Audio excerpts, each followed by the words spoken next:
Chapter 687. Two old men in black followed behind the young man in white. They rode their green horses and rushed over. They reined in their horses and stood still between the two camps. 3 people, 1 in white and 2 in black. They just stood there and looked around. They looked at the camps on both sides as if there was no one else around. It was as if these people did not exist. Seeing the word Yi, Chuyang and Tan Tan were shocked.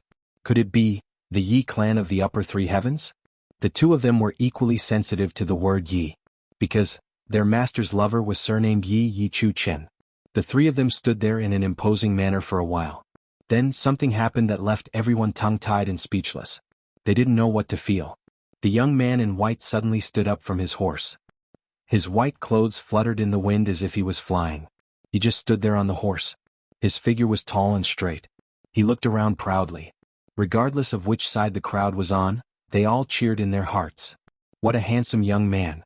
But this white-clothed young man who had attracted everyone's admiration just now, suddenly smiled faintly and charmingly. He actually stretched out one of his hands on the horse. Then he bent his fingers and twisted his waist like a water snake. Then he curled his fingers and twisted his waist like a water snake. Then he raised his orchid fingers and said in a coquettish voice, "It's so lively. I'm really not late. This is so exciting. I'm Yi Shiryu from the Yi clan of the upper 3 heavens. Greetings to all the handsome and beautiful men here." After he finished, he actually smiled shyly. His eyes moved. As a man he was actually so charming. Everyone was stunned. Their eyeballs were bouncing around. It's so satisfying. He actually called me a slave. What the hell? This is actually a transvestite. Especially when they heard the last sentence, "Greetings to all the handsome and beautiful men." Instantly, all the men present felt like vomiting in their hearts. Their faces darkened. Although she was very beautiful, there was no need for you to come and greet her. Furthermore, she said, "Sigh." Naturally, no man would admit that he was ugly. This point was actually the same as that of a woman. Then everyone realized another big thing. Yi clan. The Yi clan of the upper 3 heavens. Yi Shiryu. The battle had not started yet, but the strongest side of the spectators from the upper 3 heavens had arrived. The Yi clan. The number 1 clan of the upper and lower heavens. Mo Tianji's eyes flashed. He smiled warmly and said, "Yi. However, I wonder why Duke Yi has come here this time? If you need my help, I'm Mo Tianji." Hearing this, Yi Shiryu immediately threw a flirtatious glance at Mo Tianji. He was overjoyed and said, "Oh my, you're Mo Tianji? You're so handsome." Mo Tianji got goosebumps all over his body. He shuddered and his lips turned blue. Was too. It's a pity that I dons Yi. Yi. Translation Yi. Yi and said translation Yi translation Yi translation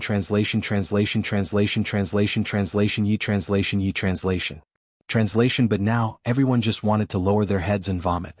They did not even have the courage to look at him. "I'm only here to watch the battle." Yi Shiryu winked at Mo Tianji flirtatiously. Then he actually covered his mouth and smiled shyly. He said tenderly, "I love to see people bleed." Mo Tianji suddenly felt like dying was better than being alive. It was very stressful to bear such a powerful flirtatious glance alone. Fortunately, Yi Shiryu only said a few words before he dismounted from his horse. He swayed his hips and walked to the middle of the room. Then he walked into the distance. The 2 black-clothed elders behind him waved their sleeves and the snow and ice on the ground started to gather like a storm. In an instant, it became a stage that was hundreds of feet high. Then the 3 of them floated up and went up to the stage. Yi Shiryu glanced at Mo Tianji affectionately. He pursed his lips and smiled sweetly. Then he sat down and said sweetly, "You guys are done fighting. I'll just watch from the sidelines." He blinked his eyes and said, "You're welcome." Then he giggled and shook his body. Mo Tianji was sweating profusely. He wiped his forehead and retreated awkwardly. Jianghu found it funny. It was his first time seeing Mo Tianji in such a sorry state, but he did not laugh. Because he finally thought of the origin of the name Yi Shiryu. He was delicate and soft, born with a beard and eyebrows. He had a strong masculine aura, but a woman's heart. He was tactful and exquisite, lowering his eyebrows without hesitation. Even though he was soft-hearted, he could still decide the wind and clouds. He was one of the 3 Grand Dukes of the Yi clan Yi Shiryu. He was ranked 3rd among the 3 Grand Dukes of the Yi clan. He looked like a transvestite. But he was terrifying in terms of scheming and tactics. If a normal clan had such a freak, Why would they let him out to embarrass themselves? But the Yi clan not only let him run around outside, they also gave him important tasks. Yi Shiryu was very powerful. There was once another Gong Meng Se from the upper three heavens who commented on Yi Shiryu. He said, "This guy is a classic example of someone who calls you brother sweetly but stabs you viciously in the back. He was an extremely dangerous person." Chu Yang did not stay in the upper three heavens for many days in his previous life. Therefore he did not know many people. But this Yi Shiryu was one of the most famous people in the upper three heavens. He was known as a demon. It was very difficult to not have heard of him. Things in the world were evil. Just say the word tortoise. Just as Chu Yang was muttering to himself, another long cry came from the mountainside. It reverberated and rushed into the clouds. Autumn comes and the world is a piece of land. When will I fall? Beauties are like flowers. You should cherish them. I am Meng Se. Meng Se the flower protector. He was one of the masters of the upper three heavens. He was famous for cherishing beauties. However, he was ruthless and merciless to men. His catchphrase was, "There are very few beauties in the world. We should cherish them. Admiring flowers is better than plucking them. I would rather have a branch full of flowers than pluck a single one." This man's love and care for beautiful women was known to the extreme. But he only admired them. He never wanted to possess them. Such behavior could be considered as a weirdo. With a long and drawn-out cry, a strange little green donkey quickly rushed into the field. This donkey, only its ears looked like a donkey. In fact, it was not much bigger than a dog.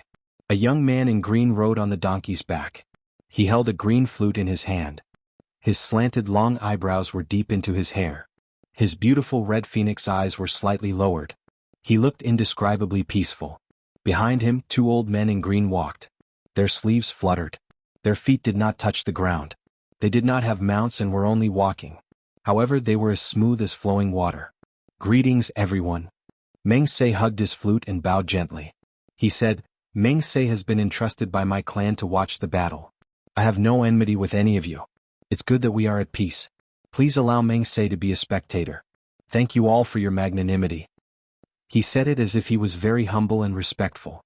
It also seemed like he was asking for everyone's opinion. However, he did not care about their reactions. Whether he agreed or not, he casually said and entered the arena. He walked to the side of Yi Shiyu's high platform and did the same thing. Another white snow platform rose from the ground and Meng Se turned around gracefully. He flew up into the air and waved his flute in the air, letting out a sharp and clear cry. "Brother Meng Se, you're here. I've missed you these few days." Yi Shiyu tilted his head and looked at Meng Se, who was on the high platform beside him, innocently and cutely. Meng Se's expression changed. "We're in public. What evil tricks are you trying to pull?" He turned his head, closed his eyes and sat down cross-legged. He did not move at all. Yi Shiyu snorted and tilted his head. "How shameless." She flipped her hair in a fit of pique and turned her face away, fuming with anger. The four elders sat cross-legged on both sides of the two of them. They closed their eyes and did not say a word. However, everyone below knew that each of these four old men was no small matter. Any one of them could be considered a tyrant in the upper three heavens. People from the Yi clan and the He clan have arrived. Mo Tianji's expression was solemn. It seems that all the big clans in the upper three heavens are here this time. These two people are very dangerous, Chu Yang said softly. However, they're only here to watch the battle. You can ignore them. Watch the battle. Mo Tianji frowned and looked at Chu Yang. Then he looked at Gu Duxing. Chu Yang understood that Mo Tianji's meaning was clear. Don't let them know that you're the master of the tribulation sword. I know. Chu Yang gave him a reassuring look. Mo Tianji sighed softly. He had a lot on his mind. The big clans of the upper three heavens had sent people to watch the battle of the upper three heavens. This was thought-provoking. If it was not for the master of the tribulation sword, then it was for the awakened ones of the Three Stars divine clan. However, these two people were in their own camp. Even if one of them was discovered, the consequences would be unimaginable. Furthermore, the dreams of his brothers would be completely gone at this moment. How could Mo Tianji not be worried? Then, after waiting for a while, the sound of horse hooves could be heard. It was getting closer and closer. Tianbu Hui took the lead and rushed in. Then a burly figure rode on a horse. He was like a moving mountain. He had a violent and majestic aura. Everyone recognized this person. He was the first duke of the Li clan of the upper three heavens, Li Xiong II. The main force of the opponent's battle finally appeared at this moment. It was like two magnets meeting each other. The moment Li Xiongtu appeared, Dong Wushang's eyes suddenly lit up. He looked over. Then, before Li Xiongtu could rein in his horse, his eyes met Dong Wushang's. These two people were very similar in terms of temperament, physique, martial arts, and fighting styles. The twin maniacs of the 12 famous people in Chu Yang's previous life were destined to be enemies at this moment. Chapter 688. Dong Wushang's gaze was domineering and sharp, while Li Xiongtu's gaze was calm and wild. Their gazes met and they couldn't be separated. When their gazes met, it was as if 4 bolts of lightning had collided in mid-air, creating intense sparks that lit up the sky. Chu Yang could clearly feel a monstrous fighting spirit violently emanating from Dong Wushang's body. It surged out violently. It was like a raging tide. Li Xiongtu's clothes fluttered in the wind, but he remained motionless on his horse. However, snowflakes suddenly flew up from the flat snow ground between the two of them, as if they were swept by an invisible broom and separated into 2 sides. The snowflakes flew like a dream. A thin path appeared between the two of them, leading to each other. Only to each other. There was no need for any doubt at all. Everyone was aware of this. In today's battle, Li Xiongtu's opponent was Dong Wushang. Dong Wushang's opponent was definitely Li Xiongtu. No matter who interfered, they would probably be attacked by the two of them together. These were two people who were absolutely alike. But because of this, neither of them would allow the other to survive after this battle. Dong Wushang. Li Xiongtu roared. Li Xiongtu. Dong Wushang said solemnly. Then the two of them laughed wildly at the same time. They pointed at each other and shouted at the same time, "I'll send you on your way today." Even their tones were exactly the same. Then the two of them stopped talking and retreated. However, the battle intent on their faces became more and more intense. On the high platform, Yi Shiyu's delicate eyebrows twitched. He looked at Dong Wushang and Li Xiongtu thoughtfully and muttered, "I didn't expect there to be such people in these 3 days. How did Li Xiongtu's strength improve so much in such a short time?" Chu Yang stared at Li Xiongtu and said puzzledly, "I saw him last year. At most he was a 4th-grade martial king. However, he's on par with Dong Wushang. He's at least a 2nd-grade martial emperor. What's going on?" Gu Duxing and Mo Tianji were also puzzled by this question. How did Li Xiongtu improve so quickly? Did he have a fortuitous encounter? Mo Tianji frowned. This was the most likely explanation. Only a sudden consumption of some miraculous elixir or treasure of heaven and earth could have such a terrifying effect. After all, there couldn't be a second Calamity Sword Master in this world. I'm afraid he had a fortuitous encounter. Chu Yang's voice suddenly became louder. He said in shock, "Did he meet the Calamity Sword Master?" Mo Tianji was stunned. He was shocked. Then he muttered, "This is impossible, right?" One had to admit that Chu Yang and Mo Tianji's cooperation was absolutely flawless. Everyone knew that facing a schemer was terrifying, but facing a schemer alone was 10,000 times more terrifying.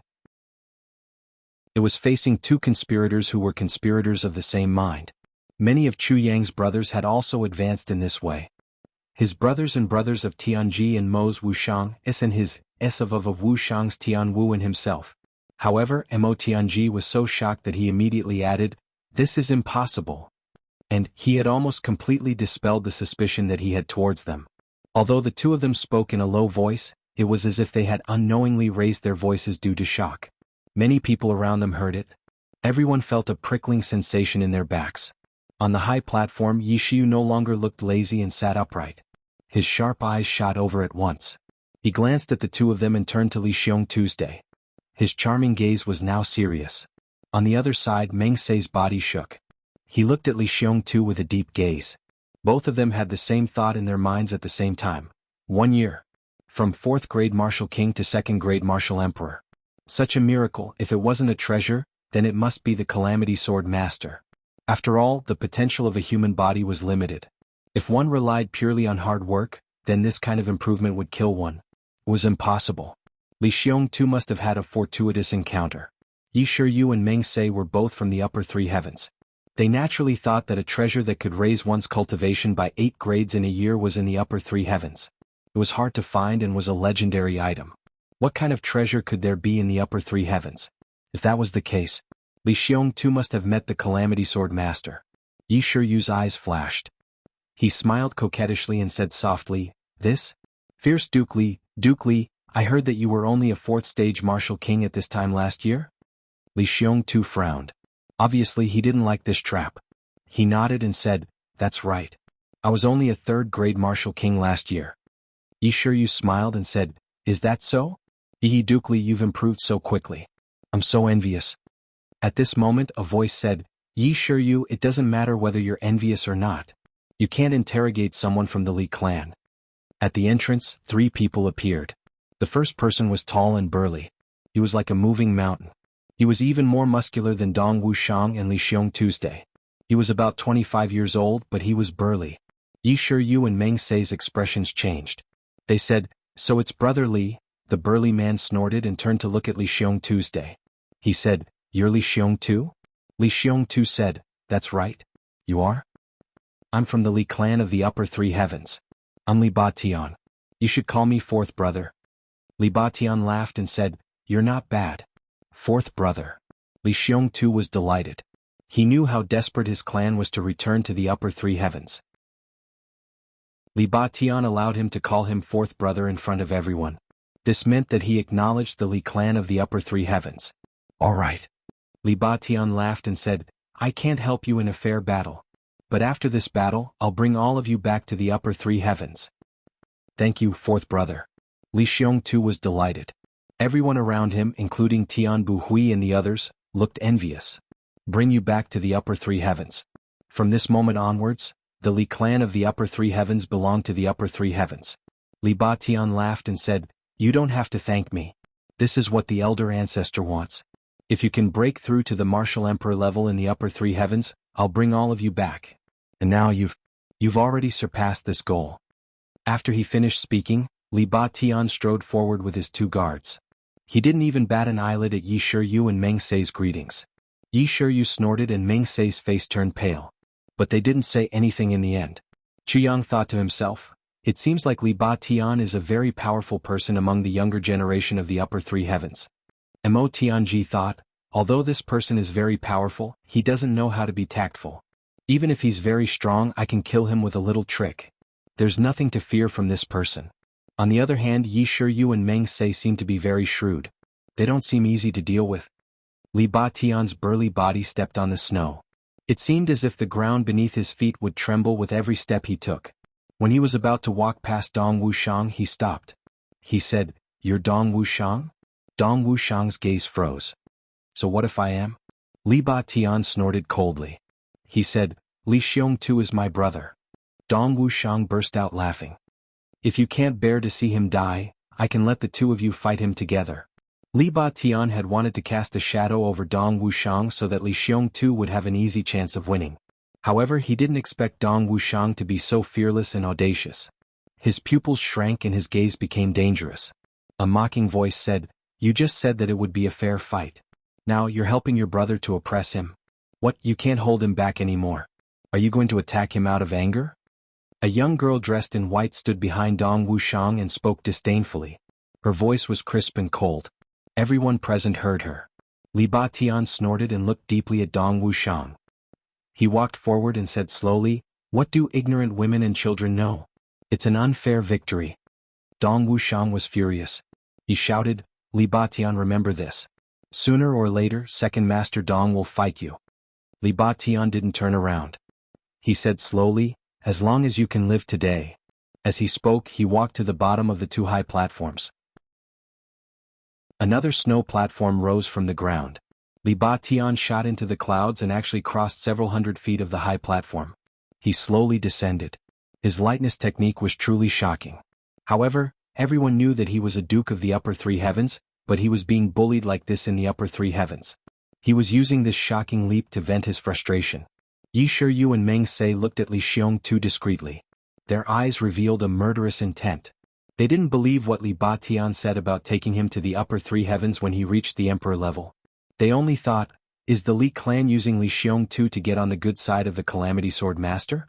Then, when the Calamity Sword Master is fully grown, all of us will be in trouble and the Li clan will benefit. How could there be such a good thing? Damn it, I'll find a chance to kill this suspicious follower of the Master of Calamity Sword first. How could I allow such a threat to exist in this world? Li Batian was also secretly thinking, Has this clan brother of mine really gained the favor of the Calamity Sword Master? If that's the case, then the clan's plan has to be changed. After all, getting on the good side of the Calamity Sword Master was the dream of all the great clans. For so many years, no clan had ever succeeded in going against the Calamity Sword Master. There were countless examples and they were all bloody lessons. How could they not be shocked? However, as long as they couldn't get on the list, they had to struggle even if they knew that they were going to die. They couldn't just wait to be killed, right? However, once there was an opportunity to get on the good side of the Calamity Sword Master, who would let it go? Li Ba Tian looked at Yi Shiryu and Meng Se from the corner of his eyes. He sensed the murderous intent in their eyes and snorted coldly. He thought, with me here, you can dream on if you want to kill him. On the other side, Mo Tianji watched everything coldly. Suddenly he had a thought. He moved closer to Chu Yang's ear and whispered, Li Xiong too doesn't have to die. Chu Yang nodded his head slightly. Chapter 689. The two of them looked at each other tacitly, and they could see the smile in each other's eyes. Both sides had finished setting up their tents, but they had a tacit understanding not to start the battle immediately. Everyone knew that no matter what, they had to wait for all the great clans of the upper three heavens to arrive. Only 3 clans had arrived. If the other clans didn't wait for them, they wouldn't be able to bear the consequences. It was noon. The sun shone on the snow-covered mountain, but it didn't feel warm at all. A beam of white light flashed and everyone felt their vision blur. 3 purple figures appeared at the entrance of the mountain. One of them was a purple-clothed woman. She had a graceful bearing and her beauty was unparalleled. Her eyebrows were thin and her eyes were sharp. Her figure was slender, and she looked like a blooming plum blossom on the snow-covered ground. However, the frost on this woman's face seemed to be heavier and colder than the ice and snow that had existed since ancient times. With a single glance, it was as if it could freeze a person to death. Ling Han Shui from the Ling clan. Other than this sentence that clearly indicated her status, she didn't say anything else. Then she walked straight in. Only when she saw the 2 stone tablets did Ling Han Shui's gaze seem to change. Sister Shui has come personally. Li Ba Tian stood up on the high platform and laughed heartily. Meng Se also stood up straight and said respectfully, Greetings, Sister Shui. Yi Shiryu also became serious, which was rare for him. He said respectfully, Sister Shui, you're here? His voice didn't sound pretentious. Instead, it sounded more like he was trying to get on her good side. This situation was like a group of mice meeting a cat. Ling Han Shui looked at them plainly and didn't say anything. When she looked at Yi Shiryu, she frowned slightly. Then she walked past everyone like ice and snow. When she passed by, Chu Yang and the others felt a chill that seeped into their bones. Then she waved her slender hand, and an ice mountain suddenly rose from the ground. Her purple robes fluttered, and she slowly ascended like a purple cloud. When she reached the high platform, she closed her eyes and sat in midair. She didn't speak or move. The 2 purple-clothed elders standing behind her were also like wooden statues. Ling Han Shui ignored Yi Shiryu and Li Ba Tian, but the 3 of them heaved a sigh of relief at the same time. It was as if a heavy burden had been lifted from their shoulders. It was as if the 3 of them were saying, Don't bother with me. Don't pay attention to me. If you care about me, I'll be in trouble. Just like that. Chu Yang's heart skipped a beat. This Ling Han Shui must be from the Ling clan of the upper 3 heavens. It seemed that Ling Han Shui was very busy. Otherwise, Yi Shiryu wouldn't be so afraid of Li Ba Tian. Yes. However, the Yi clan was the number 1 clan in the upper 3 heavens. Why was Yi Shiryu so afraid of Ling Han Shui? The sound of hooves rang out again, and another large group of people and horses rushed up the mountain. This time, the one who came up was still a young man, but the group behind him was much larger than the other big clans. There were more than 50 people. After they came up, more than 40 of them left on their horses and joined the Tian family's group. There were only 3 people left. One of them was a 25-year-old young man, while the other 2 were elders. I'm Shi Qingyu from the Shi clan of the upper 3 heavens. I'm here to observe the battle under the orders of my clan. The young man said gently. As for the others, they were invited to help because of personal grievances. However, their actions have nothing to do with the Shi clan. Don't worry, everyone. After he said this, even Ling Han Shui opened her eyes slightly. She looked at him with disdain and snorted. The experts of the upper 3 heavens were specially invited to help. How could the people of the upper 3 heavens resist them? To think that you still have the face to say, Don't worry, everyone. Who could be at ease? Yi Shiryu laughed like a little hen. Sure Qingyu, why don't you call yourself Qingyu? Call yourself Qingyu smart, alright? Do you really think that everyone is stupid? Your Sure clan only has this kind of moral integrity. When Yi Sure you saw Ling Han Shui, he was like a mouse seeing a cat. When he saw Sure Qingyu, he was like an old cat seeing a mouse. He obviously didn't think highly of the Sure clan. Sure Qingyu wasn't angry. He said, "Do you think that the Yi clan can care about personal grievances?" After he finished speaking, he didn't care about what others said. He walked to the side and ordered 2 elders to build an ice platform. Just as the ice platform was built, Ling Han Shui snorted and raised her hand. With a boom, the huge ice platform suddenly collapsed and broke into pieces. Then she said coldly, "Sure Qingyu, if you sit beside me, I'll kill you." Sure Qingyu's face darkened, but there was nothing he could do. He had to smile and say, "Sister Shui, what are you saying?" Little brother wanted Sister Shui to teach him, but since Sister Shui doesn't agree, then little brother will stay away. After he finished speaking, he swallowed his anger and retreated. He built an ice platform high up in another direction. Chu Yang didn't turn back. He said thoughtfully, "It seems that the Sure clan isn't that scary. At least among the big clans, the Sure clan is the weakest. You should be able to see this." He paused for a moment and said, "You have a good memory. Take a look at these people and decide." Mo Tianji nodded. He didn't say anything, but he remembered Chu Yang's words. He knew that he didn't need to speak. He only needed to think. And Chu Yang's words had given him a huge hint. The Sure clan was the weakest. Since they were the weakest, then in the future if they were to fight, he could use this weakest to make countless moves. Because the weak and the strong were natural contradictions. Mo Tianji was already thinking about how to use this so-called strong and weak. In an instant he came up with 7 or 8 brilliant ideas on how to deal with the Sure clan in the future. While thinking, Mo Tianji looked for a pen and paper to write down these ideas. This was his habit. No matter what idea he came up with, as long as it wasn't something he could use now, he had to write it down in his own unique words to avoid forgetting. Although with his memory the possibility of forgetting was close to 0, he had developed this habit. Furthermore, Mo Tianji's notes couldn't be understood by normal people. Stone, 1 divorce, 2 rooms, 3 marriages, 4 tribulations, 5 bullying water. If someone picked up Mo Tianji's notes, they would definitely be tormented until they went crazy. They wouldn't understand what was written in it. Next was the Zhuge clan. Compared to the other clans, the Zhuge clan was very low-key. After greeting the others, they silently chose a spot and stood on it. Next was the Lan clan. It wasn't the young people who came, but a man in his 30s or 40s. He brought 2 expert guards and entered slowly. Next was the Shao clan. It was still a young duke and 2 guards. When the Shao clan arrived, Chu Yang paid special attention. Not for any other reason, but because the Shao clan was Duke Yu's biggest enemy. To see the foundation of a clan, one had to look at the older generation. But to see the future of a clan, one had to look at the younger generation. As for this young master of the Shao clan, his name was Shao Juechen. However, the word Juechen didn't mean anything. Instead, he had a rather gloomy demeanor. Furthermore, with his triangular eyes and bulbous nose, he gave off a rather foolish feeling. But Chu Yang immediately changed his point of view. Although this Shao Juechen didn't look good, and his words gave people a foolish feeling, he was definitely not foolish. Since he was here today, if he was foolish he wouldn't have come. Then there was only one possibility. This Shao Juechen was a powerful person who pretended to be a pig to eat a tiger. This point of view was fully approved by Mo Tianji. As for Mo Tianji, he naturally added a thick and heavy brush stroke to the name of the Shao clan. Focus on them. After waiting for a while, the clan of this life arrived late. The sun and moon rise from the east, and the stars sink from the west. How many vicissitudes of life, how much hatred, half life, half soul. Along with a clear voice, a young man in a green robe leisurely appeared. He had a folding fan in his hand.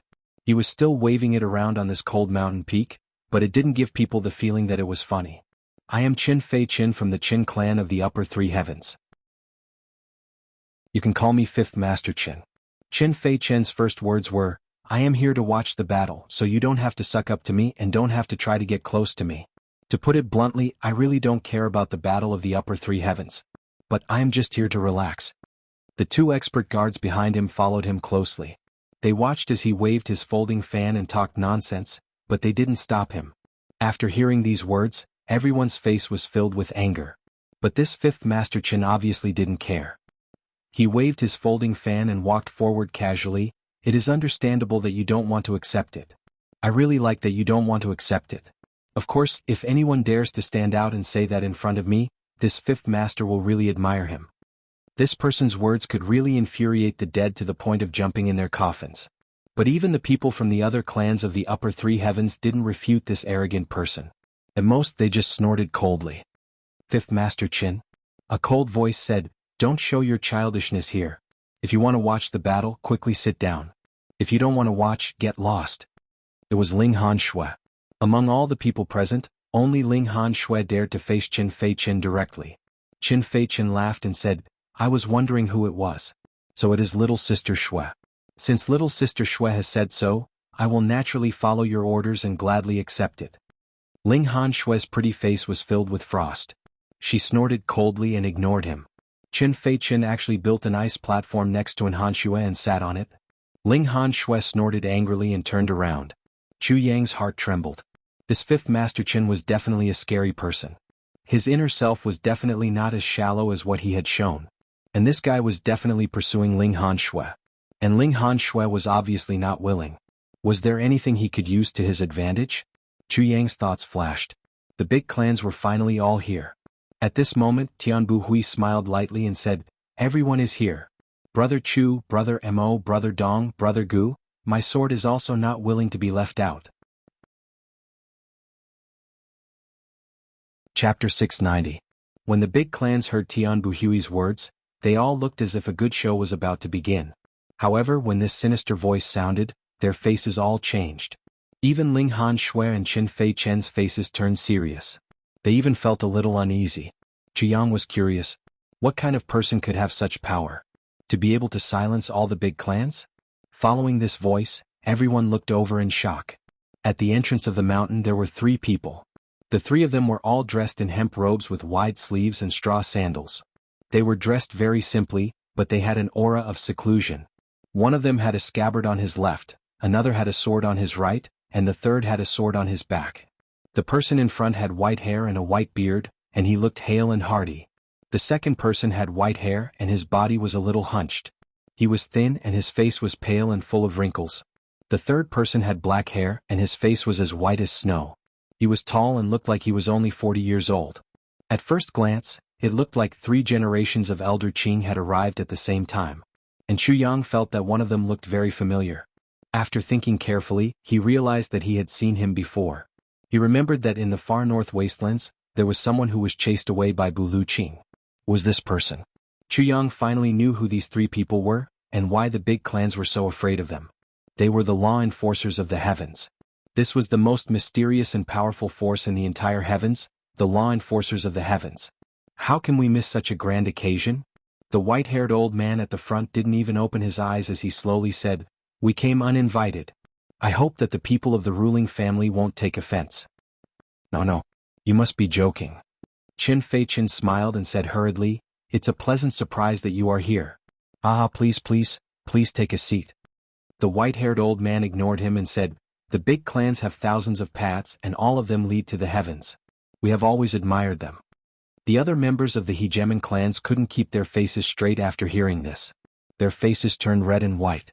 There are tens of thousands of paths, and all of them lead to the heavens was clearly accusing the big clans of ignoring the rules of the heavens and coming down without permission to stir up trouble. Lord Enforcer, don't you think that the scenery here is great? Yi Shiyu smiled and threw a flirtatious wink habitually. But as soon as he threw it out, he had a bad feeling about it. The thin, gray-haired old man suddenly raised his head and frowned. His eyes were like lightning as he looked over. Yi Shiyu had no time to dodge and met the 2 gazes. Suddenly, he let out a muffled groan and his chest heaved up and down. He spat out a mouthful of blood. His body swayed and he almost fell off the high platform. The old man didn't withdraw his gaze and said indifferently, is the scenery here very good? Why don't I think so? Yi Shiyu did not dare to reply. He lowered his head and cleverly concealed the hatred in his eyes. Today we are only spectating the battle. Once the battle is over, everyone from the aristocratic families will follow me back to upper 3 heavens. The white-bearded old man said slowly, if anyone disregards the rules and tries to escape or has other motives, don't blame us for not giving face to the big clans of upper 3 heavens. After these words were said stiffly, The three of them strode in without caring about the changes in the faces of the young and old men of the aristocratic families. Then a high platform of ice and snow was erected. The enforcers of upper three heavens are indeed domineering, Chu Yang said in a low voice. Looks like these guys will definitely be dealt with when they return. The big clans will also have to pay a price to settle this matter. Mo Tianji said, looking at the current situation, it seems so. Then Tianji, before they leave, is it possible for us to add fuel to the fire of the enforcers of upper three heavens? Chu Yang said thoughtfully. Mo Tianji pondered and said, it's a little difficult. Difficult doesn't mean that there's no way. Chu Yang touched his chin and said, for example, the Sher clan of upper three heavens? Mo Tianji's eyes lit up. Today's battle is a grudge of upper three heavens. Therefore I won't interfere. The white-bearded elder said indifferently, it's just a battle. If you want to fight, you can start now. Tian Buhui's spirits were lifted and he said, yes, I will follow your instructions. Then he turned his head and looked at Chu Yang and the others. He said, Brother Chu, Brother Mo, shall we start now? Everyone is here. If you delay any longer, you won't be able to escape the fate of defeat. Who told you that everyone is here? Chu Yang said. Mo Tianji smiled warmly and said, your people are all here, but not all of our people are here yet. Your people aren't here? Tian Buhui's expression changed and he said, other than the people here, what other forces do you have?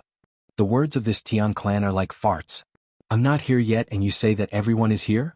Following a shout, three figures rushed up the mountain like shooting stars. Ao Tian Xing was overjoyed. He stood up and said, Elder. They were the three martial monarchs of the Ao clan. They had come at this critical moment. Mo Tianji's calm expression finally relaxed a little. With the arrival of these three martial monarchs, they were even with the number of martial monarchs. The only thing to worry about was the martial monarch of the Sher clan. However, there was nothing they could do about it. They had already done what they could. This battle is not about victory or defeat. It's about life and death. Although Tian Buhui's expression changed slightly, he still felt that he had the advantage in terms of strength.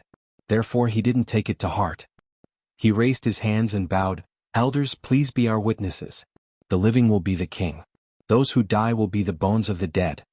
The white-bearded elder nodded slightly. As the enforcers of the law, they were the best candidates for the arbitration. The white-bearded elder looked at Chu Yang and the others and said, does anyone have any objections? Mo Tianji said casually, a battle is about life and death. Why would we be interested in thinking about victory or defeat? Since Tian Buhui and the others want to die, we will fulfill their wishes. The white-bearded elder's eyes focused. After a long while he said slowly, good spirit. Tian Buhui's words could be said to be asking for their opinions because the other party didn't agree. They had to go through the judges to ask. But Mo Tianji's words were the final word. The loser could forget about leaving this place alive. Both sides had reached a consensus. Even the martial monarchs could only watch. The white-bearded old man was clearly a little surprised. There were many martial monarch-level experts in both camps, and countless martial emperor-level experts. However, these two young youths had taken up the leading and decision-making positions. It could be said that this wasn't strange. Especially since both sides were led by such young men. This was even more confusing. Chu Yang and Mo Tianji looked at each other. Chu Yang's eyes were calm, but he could see the anxiety in Mo Tianji's eyes. From the arrangement of both sides, Chu Yang's side would definitely win the battle between martial monarchs and martial monarchs. However, the battle between martial monarchs was hard to predict. As for the battle between martial monarchs, Chu Yang's side couldn't find an opponent who could match up to the other party. Mo Tianji was worried about the final battle between martial monarchs. Chu Yang looked up at the sky. His heart was heavy. Why wasn't Duke Yu here yet? At the same time he was worried. The Shao clan's people would be here if Duke Yu came. Would they recognize him? Chu Yang had received a message from Duke Yu after the battle that day. Then Duke Yu had left. Chu Yang had felt relieved. However, he hadn't expected that Duke Yu wouldn't show up until now. If Tan Tan had been stimulated, and suddenly awakened, he would have had a chance to win. However, Tan Tan's identity couldn't be kept a secret. Countless experts would have come to deal with him. This included the martial monarchs. Then he would have become the enemy of the entire world. Therefore Tan Tan couldn't go crazy. Moreover, that thing wasn't under his control. Then there was Chu Yang. If the sword spirit possessed him, Chu Yang sighed. I'm afraid that guy will quit on the spot if I let the sword spirit possess my body again. I've been soaking in the soul-quenching spring every day for such a long time. But I've had very little effect. In fact, the sword spirit would nag every day until he was out of strength. So, there was no need to ask him to fight again. Chu Yang frowned and thought silently. Suddenly, a humming sound was heard from the foot of the mountain. Then this sound reached halfway up the mountain. Then another humming sound was heard. It seemed as if the air had exploded. Even that white-bearded old man was shocked by this sound. It was because this was a sound that only top-notch experts could understand and experience. The speed was too fast. The friction between the clothes and the air had caused the air to explode. However, the clothes weren't damaged. Therefore, such a sound could be heard. Even a monarch-level expert wouldn't have such a cultivation level. So, he wouldn't be able to make such a sound. Everyone looked up at the same time. A figure flashed like a ghost. Everyone had an illusion at the same time. A person was approaching at an extremely fast speed. Then he suddenly stood in front of them. It was a complete shock from the mind to the eyes. A green-robed man's silhouette was quietly standing at the entrance. It was a young man. His face was handsome. He was dressed in a green robe. He looked elegant and carefree. Just by standing there, he already exuded an otherworldly aura. It was as if he didn't care about anything. Although there were thousands of experts in front of him, he didn't seem to care about any of them. However, he didn't look down on them or ignore them. Because in his eyes, everyone was like a white cloud. They were like a cool breeze. Then this young man smiled lightly and said, "I'm not late, am I?" His green robe fluttered. He walked forward slowly and said, "It hasn't started yet. Looks like I'm not late." He was actually answering his own question. He was enjoying himself. Looking at his expression, it was as if he was attending a banquet. Everyone had sat down and the dishes had been served. However, no one had touched their chopsticks. He was so relaxed and satisfied. Chu Yang squinted his eyes and said with a smile, "Looks like you've come at the right time." The green-robed man wrinkled his nose and revealed a beautiful smile. He heaved a sigh of relief and said, "I was afraid that you would have killed everyone by the time I arrived. That would be too regretful." Tian Bu Hui exclaimed, "Duke Yu?" Chapter 691. Duke Yu raised his eyebrows and said, "Ah, there's actually someone who recognizes me." Chu Yang smiled bitterly. He didn't expect Duke Yu to appear in such an ostentatious manner. He was still thinking about how he would hide his identity and come here. "Duke Yu, is your dark bamboo also participating in the battle of the upper three heavens?" Tian Bu Hui only felt a bitter taste in his mouth. If the dark bamboo came, there wouldn't even be a need to fight this battle. "The dark bamboo won't participate, but I will," Duke Yu said. "Am I not from the upper three heavens? Do you dare to say that I can't participate?" Tian Bu Hui opened his eyes wide. Then he sighed and said, "It's great that Brother Yu is participating in this competition. How can I dare to say no?" "Since you don't dare to say it, then why don't you shut up?" Duke Yu looked at him from the corner of his eyes. "Are you farting with your mouth open? You're talking to me like this. Do you think I like you? Do you believe that I can beat your face into a pulp?" He didn't expect the other party to be one of the top experts in the upper three heavens to say such a thing. Tian Bu Hui's face instantly twisted. It turned red and purple. "Brother Yu?" Chu Yang didn't know whether to laugh or cry. "It's not that my temper isn't good. The key is that this guy needs to be taught a lesson," Duke Yu said casually and politely. "Look at his unlucky face. He probably thinks that I'm here to help them. If I don't teach him a lesson, it'll be difficult to deal with him once he comes over. My biggest weakness is that I'm too easy to talk to." Chu Yang smiled bitterly. Who would dare to talk to a temperamental person like you? They definitely wouldn't dare to make things difficult for you. You're too easy to talk to? When Chu Yang heard this, he only felt that his internal organs were cramping. Yes, you're too easy to talk to. So easy to talk to that no one dares to talk to you. Clearly, Duke Yu's high-profile appearance today wasn't purely for this matter. Because in the next moment he shouted, "Which Shao clan of the upper three heavens is here?" On the stage, the bumpkin Shao Juechen gave a simple and honest laugh. "I'm from the Shao family, but I wonder what business do you have with our Shao family? I say, why do all of you bastards have the ability to open your mouths and fart? The two people beside you had once participated in the siege of Old Man. Now he actually dared to lie through his teeth? Do you really not recognize me?" Duke Yu raised his eyebrows and said unhappily. Beside Shao Juechen, an elder stood up and laughed coldly. "Back then, you were a pervert at the bottom of the sword, Yet you still dare to stir up trouble today? Go back and tell your clan head that after today's battle, I will kill my way to the upper three heavens and look for your Shao clan. Duke Yu turned his head after he finished speaking. He didn't care about what they were saying anymore. He walked to Chu Yang's side and sat down. Then he said, "Why haven't you started? Didn't they come here to kill people? Even if everyone is glaring at him, he won't die." Chu Yang was rendered speechless by him. Mo Tianji finally relaxed. He calmed down and arranged for the battle. Then Mo Tianji and Tianbu Hui made some adjustments to the battle formation. Since the enforcers were going to be the arbiters, how could they not know?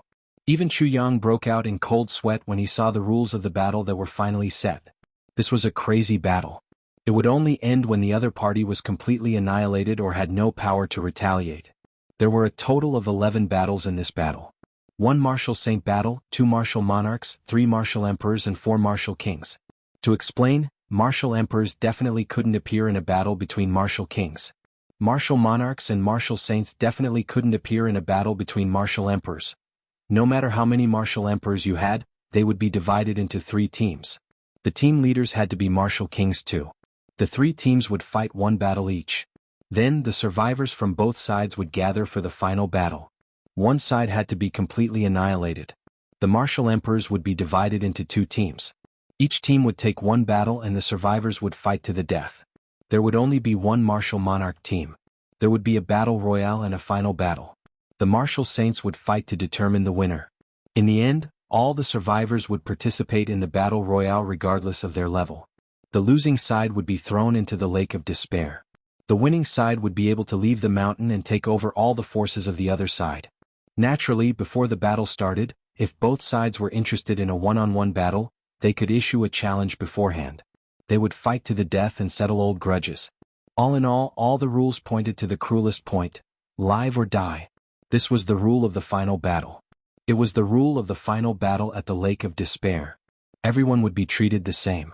The white-bearded elder stood up and read the rules out loud. His voice was deafening and reverberated in the air for a long time. Below there was complete silence. There were close to 3,000 people. They represented the top forces of the 3 heavens. However, no one said a word. There were 3,000 people present. At least 2,000 or even 2,500 would be thrown into the lake. Was he one of them? Who dared to say that his body wouldn't be thrown into the lake? Even martial monarchs and martial saints wouldn't dare to say this. A tragic atmosphere arose spontaneously. Everyone's breathing became heavy, and their eyes were bloodshot.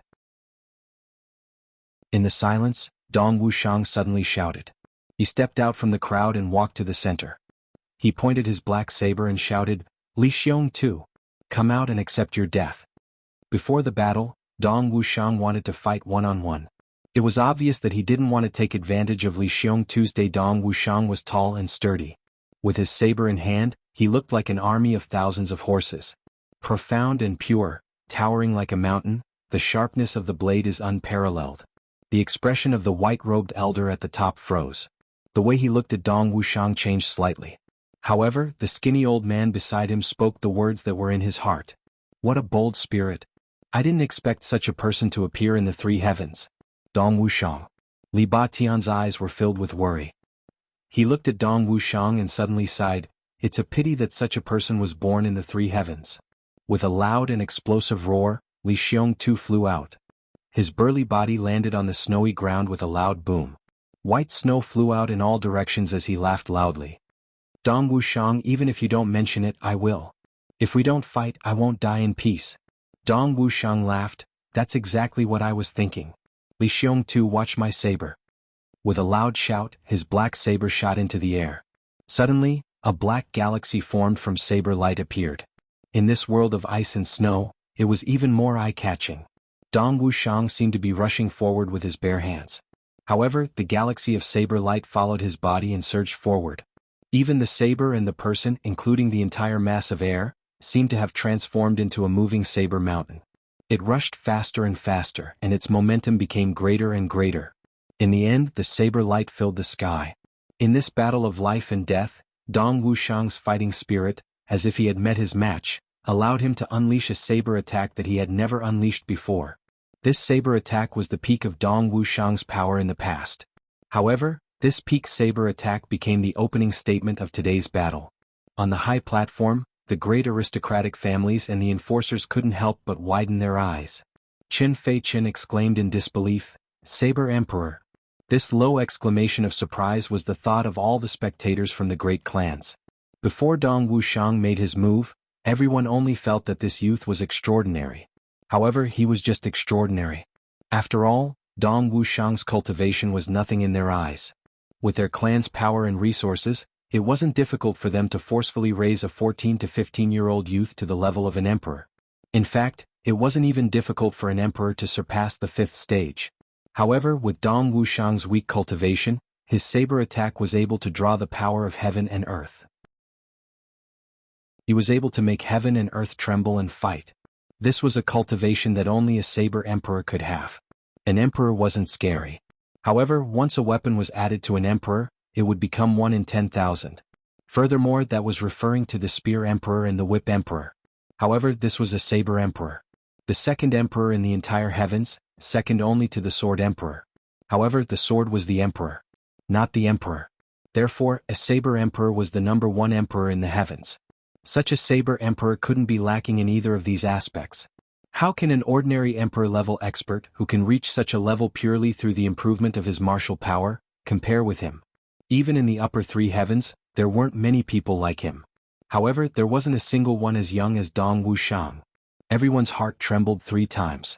Today they really saw a treasure. Li Xiongtu roared. His body, which was already extremely muscular, seemed to have swelled up again. With a sound of waves, an indescribably wide broadsword suddenly appeared in his hand. This sword was 2 feet wide, 1 foot long and 1 foot thick. Looking at its weight, it was definitely not inferior to Dong Wuxiang's saber. Li Xiongtu's eyes widened. His body spun, and a mountain of swords spun towards Dong Wuxiang's myriad saber storm. A sharp sound suddenly rang out from Li Xiongtu's body. The blade of the sword cut through the air, and actually turned the 30 feet around Li Xiongtu into a gloomy green color. However, with this move, the big clans and law enforcement officers on the high platform couldn't help but sigh in unison. Both of these young men were heavenly geniuses. No matter which one of them died today, it would be a great loss. Although Li Xiongtu's sword hadn't reached the level of a sword emperor, it was so heavy that it wouldn't be inferior to a real sword emperor. The fighting style of these two people was bold, and they didn't care about their own safety. They were majestic and explosive. Looking at the fight between these two people, everyone instantly understood one thing. This was a fight between men. Just one look at it would make one's blood boil. Only a battle like this was worthy of the word, man. Dong Wuxiang and Li Xiongtu roared at the same time. Then, the mountain of swords and mountain of swords collided fiercely. Boom, boom. An almost unimaginable force suddenly burst out in all directions. Dong Wuxiang and Li Xiongtu didn't move at all, but blood spurted out of their 7 orifices. Under their feet, the ground that was harder than star iron couldn't be damaged by divine weapons. However, with a few cracking sounds, a few wide cracks actually appeared. Chapter 692. Violent air currents shot out crazily. They rushed in all directions. If not for the fact that they had used their cultivation to protect the ice and snow platforms built by the big clans, the impact at this moment would have caused all of them to collapse. The big clans who were originally disdainful of this battle revealed serious expressions at the same time as they watched this battle attentively. This was a battle between real men. Good. Dong Wuxiang looked up to the sky and roared fiercely. His head of black hair broke free with a bang and danced wildly in the wind and snow. His 2 legs were firmly nailed to the ground and he stood there motionlessly like a mountain. Awesome. Li Xiongtu roared. The muscles all over his body tightened and his eyes shone with an even stronger battle intent than before. The stronger the enemy, the more excited I am. Dong Wuxiang and Li Xiongtu were both such people. The 2 of them didn't allow the other to rest, nor did they allow themselves to rest. They raised their black sabers and broadswords at the same time and smashed them together fiercely again. The sparks that flew up were almost able to burn. Immediately after, the sound of banging and banging could be heard. Every time they collided, there would be a column of snow that shot up into the sky. First, Dong Wuxiang slashed 10 times consecutively like a storm. Li Xiongtu took a step back and slashed again and again. The battle circle quickly shifted towards Li Xiongtu's side. Then Li Xiongtu roared and slashed back 10 times with his broadsword. Dong Wuxiang took each slash and took a step back. He also took 10 steps back consecutively. The extremely violent sounds of collisions almost deafened the ears of the spectators. Suddenly the two of them stopped at the same time. Then one leaned on his saber and the other leaned on his sword. The two of them were 50 feet apart, panting violently. Then they suddenly burst into laughter at the same time. It was too satisfying. Such a battle made the two of them covered in blood. They were all burning up. Although their arms were already sore and the web between their thumb and forefinger had already burst open. Blood was still flowing from their 7 orifices, but their battle intent didn't decrease at all. Instead, it burned even more fiercely. Chu Yang frowned as he watched this battle. He felt his blood boiling and burning and his hands involuntarily clenched. Suddenly, a fragrant wind came from beside him. He turned around. Layer's face was full of anxiety. She looked at Dong Wuxiang in the arena, her eyes full of pain and worry. "Don't worry. Wuxiang will win for sure." Chu Yang said with certainty, "I have confidence in him." "You have to have more confidence." Nodded her head vigorously. However, she bit her lips until they bled. Again. Dong Wuxiang roared. Again. Li Xiong-tu laughed maniacally. "Saber comes heartless." Dong Wuxiang laughed wildly. Then he rose from the ground with his dark saber. He suddenly rose to a height of 70 feet. Then he turned into a black meteor. Suddenly it fell. It became a whirlwind. Stupor of the sword. Li Xiong-tu roared. His body circled around the ground and suddenly, a pagoda of sword light formed by countless sword tips appeared. It surged up layer by layer and quickly reached the 7th layer. Then it suddenly spun up and flew out of the ground to meet the thunderous saber in the air. Merciless heaven. Saber and sword beams shot out one after another. The sound of saber and sword clashing against each other resounded for a while. Then a black silhouette let out a long and violent howl. It bounced into the air. Another burly figure staggered back on the ground. The one who bounced into the air was Dong Wuxiang. This time he bounced back a full 30 to 40 feet high. His tall and majestic figure seemed to cover the entire sky at this moment. Saber breaks heartless. Dong Wuxiang flipped in midair. A thick saber light shot out from his dark saber, and Dong Wuxiang swooped down again with his saber. "Ah!" Li Xiong-tu roared. The same pagoda of sword light once again appeared in layers. There was a loud boom. Li Xiong-tu somersaulted 70 feet away. His hair was disheveled, and he was bleeding from his 7 orifices. However, his legs were still firmly on the ground, and his hands were holding his sword steadily. Dong Wuxiang flew up again and let out another long howl. He spat out the turbid air in his chest and his eyes were bloodshot. That was the unbearable burden caused by the continuous tremors. However, his eyes were still radiating fanaticism. He swooped down again. Saber breaks heartless. Dong Wuxiang had obviously entered a state of excitement. His long saber was boiling in the air like a living thing, and 7 saber lights shot out at the same time. Sword breaks vast sea. Li Xiong-tu's eyes flashed with joy that no one else could understand. He roared, "I, Li Xiong-tu, have only wished for this battle in my entire life. Delightful, delightful." The two figures crossed each other, and each ran for 40 feet on the snowy ground. Finally they stood still. The distance between them was close to 1,000 feet. "Let's decide the victor with one saber." Li Xiong-tu. Dong Wuxiang smiled disdainfully and roared while stroking his saber. As he spoke, his long hair fluttered in the air as if it had a life of its own.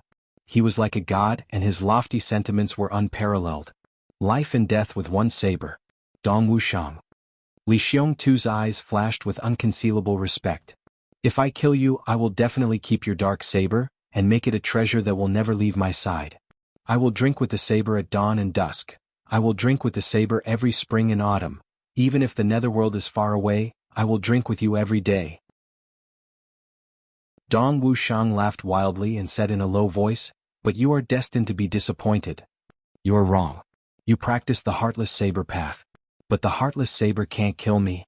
Li Xiong-tu said sincerely, "So today you will definitely die under my saber." Dong Wuxiang's saber comes from the heartless heavens, saber breaks the heartless heavens, and saber breaks the heartless heavens. These 3 moves had already made Li Xiong-tu conclude that Dong Wuxiang practiced the heartless saber technique. But the vast sea sword technique that he practiced was the nemesis of the heartless saber technique. Dong Wuxiang laughed. "Watch my saber." Suddenly he started to charge. Li Xiong-tu laughed. His sword flicked into his hand and he started to charge toward the opponent. This move would decide life and death. This was the tacit understanding between the two, and also the respect for the opponent. Saber comes from the heartless heavens. Dong Wuxiang shouted, and his mind suddenly entered a state of emptiness. He smiled and said, "Heartless saber technique? Li Xiongtu, watch this move of mine. It is heartless but sentimental." This saber came from the heartless heavens. So Dong Wuxiang named it, "Saber comes from the heartless heavens." Li Xiongtu was unmoved. He laughed and said, "Come on." The two figures, with saber light like a mountain and sword light like an ocean, collided like a whirlwind. There was a loud explosion. Ice shards and snow smoke rose up violently, blocking everyone's vision. It didn't fall for a long time. "It's over." Ling Han Shui, who was on the high platform, sighed regretfully. "It's over." The white-bearded enforcer sighed softly and said in a low voice, "It's a pity." Li Ba Tian looked down anxiously. His face was full of hope. "Li Xiongtu, please don't die." "It's over." Chu Yang said softly. "How is it?" Emole asked anxiously, "How is Dong Wuxiang?"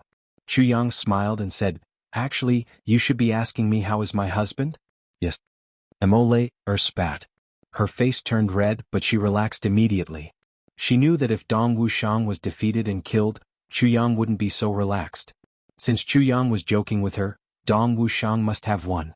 If it were an ordinary woman, she might have cheered and encouraged her man when he was fighting with all his might. But Emole didn't. She also wanted to. But she restrained herself with all her might. She knew that if she opened her mouth, it would be a great insult to the two men present. A battle between real men didn't need any cheers. They didn't need any encouragement. Even if it was to boost morale, it would make the winner feel like he had an unfair advantage. Emole could only let her heart curl up in worry, but she didn't want to make a sound. For her man's pride. Although Chu Yang said this, he wasn't confident in his heart. Such an intense battle. Even the enforcer's cultivation. They didn't see who won and who lost. How could Chu Yang tell? But Chu Yang had absolute confidence in Dong Wuxiang. He would definitely win. He didn't need a reason. Li Xiong Tuesday Chu Yang didn't deny that he was a hero, but he still believed that Dong Wuxiang would win. Everyone, including Gu Duxing, Luo Kudi, GMO and the others, looked very confident. He won. Although they couldn't see it. But he won. This was for sure. Before the dust settled, a sorrowful cry rang out. It was a cry that anyone who heard it couldn't bear to hear. With this call, Li Chia's heart sank. Could be said that it was extremely tragic. Emole's delicate body trembled and she was on the verge of collapsing. Tears flowed out quickly and her face was full of despair. This was Li Xiongtu's voice. It was a battle of life and death. Li Xiongtu could make a sound so he didn't die. Then, wasn't Dong Wuxiang the one who died? Why? Li Xiongtu screamed. His voice was so miserable that it made one's soul tremble. The snow and smoke finally dissipated. The arena was 100 feet apart. One was standing and the other was sitting. The one standing was Dong Wuxiang and the one sitting was Li Xiongtu. Both of them didn't die. The broadsword in Li Xiongtu's hand had already turned into pieces of broken metal and turned into nothingness. The dark saber in Dong Wuxiang's hand couldn't be called a saber anymore. It should be called a saw. The one who screamed was Li Xiongtu's. Blood flowed out from almost 7 to 8 places, but he didn't die. Dong Wuxiang didn't die either. What? Li Xiongtu's legs had already been broken by Dong Wuxiang. He sat on the ground and screamed, "I lost. But why didn't you kill me? Why didn't you kill me? Dong Wuxiang. This was a battle of life and death. Why didn't you kill me?" Dong Wuxiang was expressionless. He slowly sheathed his dark saber and said, "Brother Li, I said that the last saber strike would determine victory and defeat, not a battle of life and death. You were the one who said it. Are you looking down on me?" Li Xiongtu looked at him angrily. "Are you looking down on me?" Dong Wuxiang frowned. He was a little embarrassed. "Brother Li, after this battle, don't you understand? Between us, what is there to look down on? We are the same kind of people. Since you think highly of me, then kill me. Then kill me." When Li Xiongtu heard this, a look of glory appeared on his face. He shouted, "Quick! Kill me." Dong Wuxiang sighed. He didn't answer and turned to leave. There were also 7 to 8 places on his back and chest that were bleeding. But he didn't seem to notice. Li Xiongtu let out a loud roar. He slapped the ground with his hands and used the last of his strength to fly up. He quickly caught up with Dong Wuxiang and fiercely fell in front of him. He roared, "Dong Wuxiang, if you think highly of me, if you think of me as your opponent, then pull out your saber and kill me. Kill me." He looked up to the sky and shouted, "I, Li Xiong too, am a great man. How can I live like a coward?" Chapter 693. Duke Yu smiled and said, "If that's the case, the Li clan will be dragged into a ditch by you all. However, it would be great if the same method was used on the Shao clan. Seeing those fellows foolishly running around in circles, I feel so much better." Mo Tianji said in shock, "But the Shao clan has nothing to do with this." Duke Yu squinted and said, "It's not like I'm asking you to wither away now. You'll have to do it in the future. As long as there's a chance, you'll have to do it. If there's no chance, you'll have to create one." Chu Yang and Mo Tianji looked at each other and didn't know whether to laugh or cry. At the same time, Chu Yang was moved. Mo Tianji's plan was ingenious. But the most ingenious thing was the person he used at the end. Duke Yu. Also, in the entire three heavens, only two people knew that he was the master of the Calamity Sword. They were Mo Tianji and Duke Yu. And Mo Tianji just happened to look for Duke Yu. How did Mo Tianji know that Duke Yu knew that he was the master of the Calamity Sword? After arranging this, Mo Tianji said, "Brother Chu, next is the king-level battle royale. How about you take command and participate in the battle?" Chu Yang nodded slowly and said, "Okay." The king-level battle royale was the battle with the highest chance of victory. Among the brothers, Gu Duxing and GMO had already rushed into the emperor level. Chu Yang should have rushed into the emperor level long ago, but because of the restriction of the fourth fragment of the Calamity Sword, he couldn't enter, so he stayed at the king level. In addition, GMO Luo Kadi Rui Butong, Xia Dan Xiong Ao Xia Yun, and Tan Tan were all at the peak of the king level. They were only one step away from the emperor level. It could be said that this was the battle that the brothers gathered the most. Chu Yang was the best person to be the commander. Although Mo Tianji deliberately wanted to protect Chu Yang was indeed the one that everyone wanted. Moreover, the biggest benefit of this arrangement was that the big clans would speculate about the Master of Tribulation Sword. Who would have thought that the Master of Tribulation Sword, who would have thought that the world-famous Master of Tribulation Sword would mingle with a group of king-level masters and participate in the battle royale? No matter what, he should be used as the finale, right? Be careful. Mo Tianji said. "I'll go check on Wuxiang first." Chu Yang nodded and walked into the tent. At this time, the wounds on Dong Wuxiang's body must have been bandaged. After taking the heavy pill, there shouldn't be any more problems. During this time, Mo Tianji had collected all the elixirs that the great clans had brought with them. In name, it was a unified management. However, all the high-end medicinal ingredients had been taken away by Mo Tianji. All the great clans knew that this battle was a matter of life and death. Wan Si's injury was a matter of life and death. Therefore, almost all of them brought out the best treasures from their clans. The quality of this batch of medicinal herbs could be said to be extremely high-end. It didn't take much effort for him to obtain a lot of incomplete heavy pills. Just as he was about to enter, he heard an argument coming from inside. "You don't move. Men and women shouldn't touch each other. Why did you take off my clothes? If you don't take off your clothes and report, how do you apply the medicine? But can't you find someone else? For example, men? I don't trust anyone else. I'm even more worried about men who are careless. But with you here, I'm worried about Chuan. What are you worried about? I'm a girl and I'm not afraid." "It's because you're a girl that I'm afraid. What are you afraid of?" "Don't come over. Be good, don't move. Don't come over. If you come over, I'll scream, scream. Even if you scream yourself hoarse, no one will care about you. I'm so angry. Someone come." Dong Wuxiang started to yell. Chu Yang held his stomach and squatted at the door. His whole body was convulsing. Looking through the half-open door, he saw Dong Wuxiang holding his belt tightly with one hand and his clothes with the other. He looked very nervous. Emole was holding medicine on his shoulder with one hand and trying to take off his clothes with the other. Seeing Chu Yang enter in such a messy and twisted state, Dong Wuxiang immediately looked as if he had seen his savior. "Boss, save me." With a Chu Yang choked and coughed repeatedly. After coughing for a while, he said, "Let me do it." He went forward and took off Dong Wuxiang's clothes. Dong Wuxiang screamed, You go out first." However, Chu Yang said, "Quick, do it." Emole giggled and bandaged Dong Wuxiang's wounds. She wrapped bandages on him one by one. Dong Wuxiang's eyes were dull and his whole body was stiff. He didn't move at all. Occasionally when Mo Layer's warm fingers touched his skin, he actually trembled a little. Chu Yang found it funny. He didn't expect that Dong Wuxiang, a man who was bold and domineering, would be so conservative and shy when it came to relationships. He was even worse than a virgin. He was even more concerned than a virgin. After quickly bandaging his wounds, Chu Yang took out an incomplete version of the heavy pill and stuffed it into Dong Wuxiang's mouth. He held back his laughter and said, "It's okay now." Then he slipped away. He didn't care that Dong Wuxiang's face was already red. First, he bandaged Dong Wuxiang's external wounds so that others could see that his injuries were very serious.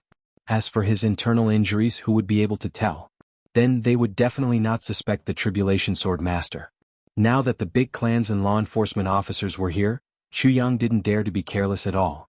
At first Mo Layer thought it was funny. As a man, why were you so shy? But slowly her heart trembled. As she looked at Dong Wuxiang, she felt even more emotional. She felt more and more how valuable this man was. When facing enemies he was wild and domineering. But when it came to relationships he was delicate and restrained. He was even extremely conservative. No wonder when I said those words on purpose. His reaction was so intense. So he was really Wuxiang? Mo Layer looked at Dong Wuxiang in a daze and pursed her lips. What's wrong?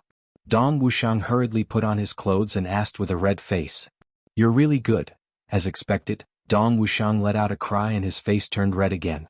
On the other side, Tianbu Hui was discussing with the Black Devil. Elder, where's Brother Black? I haven't seen him for a while. Where did he go? The Black Devil said coldly, he's naturally hiding in the dark. Don't tell me you think that we Black Devils always fight head-on when we assassinate? Tianbu Hui sighed and said, what a pity. I wanted him to lead the martial kings in this battle. With his methods he'll definitely win this battle. The Black Devil stared at him and said eerily, you want him to die, right? Tianbu Hui said calmly, since it's a battle, how can there be no casualties? But we'll definitely not lose this battle. The Black Devil snorted, he's already found a good position and is ready to strike. Now you can make your own arrangements. The Black Devil clan will only cooperate. Tianbu Hui smiled and agreed. Then he retreated. He thought to himself, if I don't destroy the entire Black Devil clan here, I'm not worthy of being called the heavens. The battle has officially begun. The white-bearded old law enforcement officer gave the order and sighed. He could tell that the clans of the three heavens had already used all their trump cards in today's battle. It could be said that all the elites were gathered here. With his status, it was a waste for him to preside over such a battle. However, when he saw the few young martial kings, he couldn't bear to do it. What a pity. These few young martial kings weren't even 20 years old. They had a bright future ahead of them. The first battle, martial kings? Following these words, a long howl could be heard from the other side. Oh woo, it's finally my turn. Luo Kadi laughed. He was actually very excited.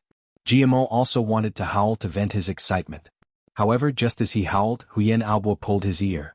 The howl turned into a moan. Oh woo, Huyen Aobo didn't retreat. Instead, she took a step forward and stood beside GMO. She was only half a shoulder behind him. This was a position that only couples could have. I'll fight with you. In life I'll be with you. In death I'll be with you. She didn't say anything. However, by taking this step, she was announcing to the world that they were husband and wife. They would live and die together. As a woman, she didn't need to participate in the battle. She only needed to wait. However, she stood up. Gmo's face was filled with blood. His heart palpitated. His eyes shone brightly. He quietly reached out and held Huyen Aobo's hand. He squeezed it gently and didn't let go. The two of them stood together. At the same time, they felt that no one in this world could separate them. Rui Budong and Tan Tan looked at each other and smiled. Then they stepped forward calmly. And me? Xia Danfeng squeezed out and stood beside Tan Tan. Go back. Tan Tan said angrily. I'm not going back. Xia Danfeng looked at him stubbornly. Their eyes met. They didn't give in to each other. This is how it is to follow you. Xia Danfeng bit her lip. If I live, I will experience more pain and struggle than what I am experiencing now. I know all that. However, I still want to follow you. If we die in this battle, you and I will avoid the pain of having to make a choice in the future. But if we survive this battle, I will carve myself into your heart so that you won't become you. Forget. Xia Danfeng said in a daze. I like how you protect me. I want to experience it again. She paused. Then she suddenly shouted with all her strength. Her sharp voice almost pierced through the clouds and shook the clouds above the snowy peak. Tan Tan. If I, Xia Danfeng, can survive this battle, I will marry you and be your wife. I will give birth to your children. I will wash your clothes and cook for you. I will do anything for you. She finally shouted again. For you? I will do anything for you. This stubborn and beautiful girl faced thousands of people from both sides. She faced the spectators from the dominating clans. She faced the law enforcers. She faced the vast sea of clouds and the eternal sky. Abandoning all modesty, he shouted loudly. She exposed her best wishes, her most desired things, her most solemn promises, and her most precious girl's heart in front of thousands of people without any scruples. Her eyes flashed. She wasn't shy at all. Only bravery. If you live, I will accompany you. If you die, I will accompany you. If you struggle, I will accompany you. No matter what you do, I will accompany you. I will engrave myself in your heart. I will say that I love you in the face of everything. This is my love. Even if the Demon King awakens in your body. Even if the Heavenly Emperor is reborn in your body. Even if you won't be you in the future. Don't even think about forgetting me. Tan Tan's eyes suddenly turned red. Chapter 694. The entire place was silent. This was a crazy confession to this bold girl. In this world where men and women were forbidden from doing so, this was undoubtedly shocking. Deviating from the norm. But now no one, including Tian Buhui's side, had the slightest intention of criticizing or mocking him. After a long while, thousands of people suddenly shouted, "Good!" Instantly everyone was excited. "Girl, we support you." Countless people shouted loudly. On the ice platform of the Ling clan, Ling Hanshui looked down at Xia Danfeng and suddenly felt a wave of envy and admiration. She really admired her for being able to confess her feelings so bravely in front of so many people. As a girl, Ling Hanshui knew how much courage this required. If he really said that, then he would be cutting off all his escape routes for the rest of his life. There was only this path in front of her. Looking at Xia Danfeng, Ling Hanshui sighed secretly and thought, if only I could be as courageous as her back then. Yi Shiyu narrowed his eyes and looked down. No one knew what he was thinking. But Meng Se sighed deeply. Such a chaste girl, she's really a rare beauty. She dares to love and hate. Wouldn't it be a pity if she dies? He secretly asked himself, if the situation is urgent, would I dare to risk the anger of the law enforcement officers and be her protector again? The more he thought about it, the more hesitant he became. He couldn't help but sigh, just this hesitation of mine is far inferior to this girl. Down below, all the king-level experts spontaneously walked out from their respective camps and lined up behind GMO and the others. No one said a word. Ao Shiyun and Xia Danxiong stepped forward and stood side by side with GMO, Luo Kadi, Rui Badong and Tan Tan. All the sovereigns spontaneously gathered behind them. Everyone's eyes were calm and their breathing was slightly heavy. But standing behind these few martial kings, they seemed to have calmed down. The same process was going on the opposite side. Chu Yang was dressed in black. He didn't say a word and walked forward with his back straight. His footsteps were steady and his face was calm. Everywhere he passed, the crowd automatically opened up a path for him. They all felt that they had won this battle. Chu Yang walked step by step to the outside. He took a light step and stood out from the rest of the team. He turned around and looked at his own team. He raised his eyebrows and looked at everyone's faces. He quietly looked at them. Whoever his gaze landed on would feel a surge of hot blood. Chu Yang revealed a calm smile at the corners of his mouth. He slowly said, "The first battle will be ours. We have already gathered together.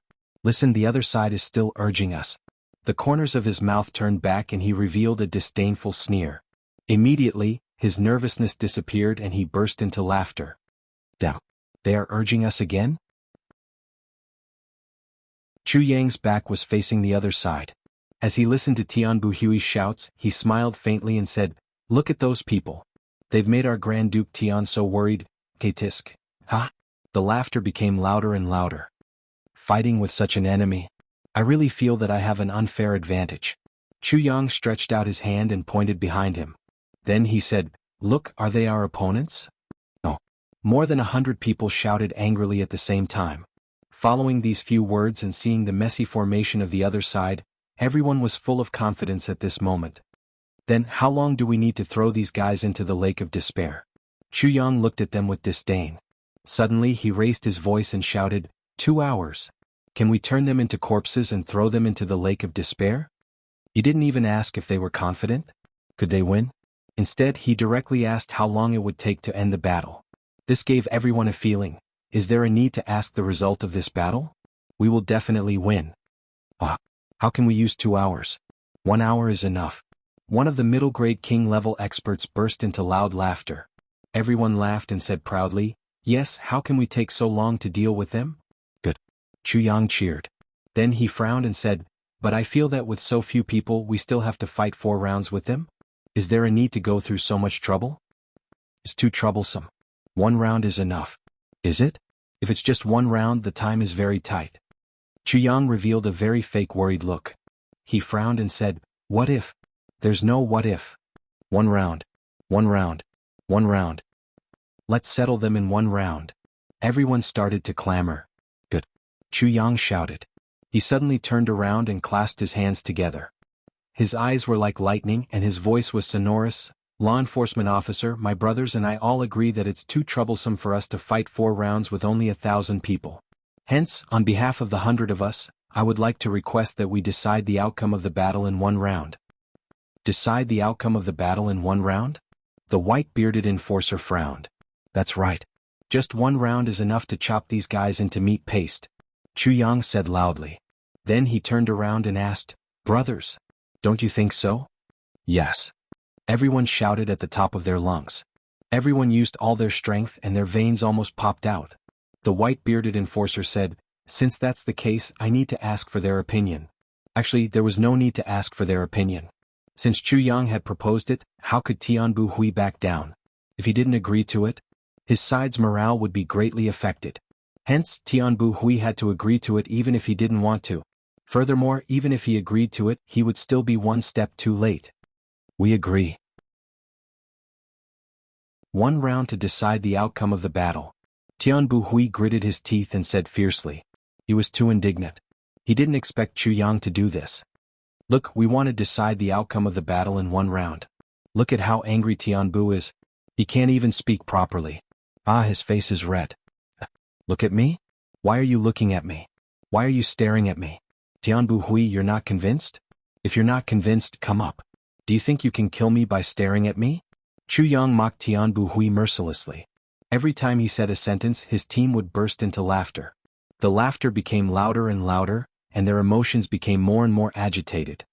Tianbu Hui, come up. Come up and die. More than 100 people laughed at the same time.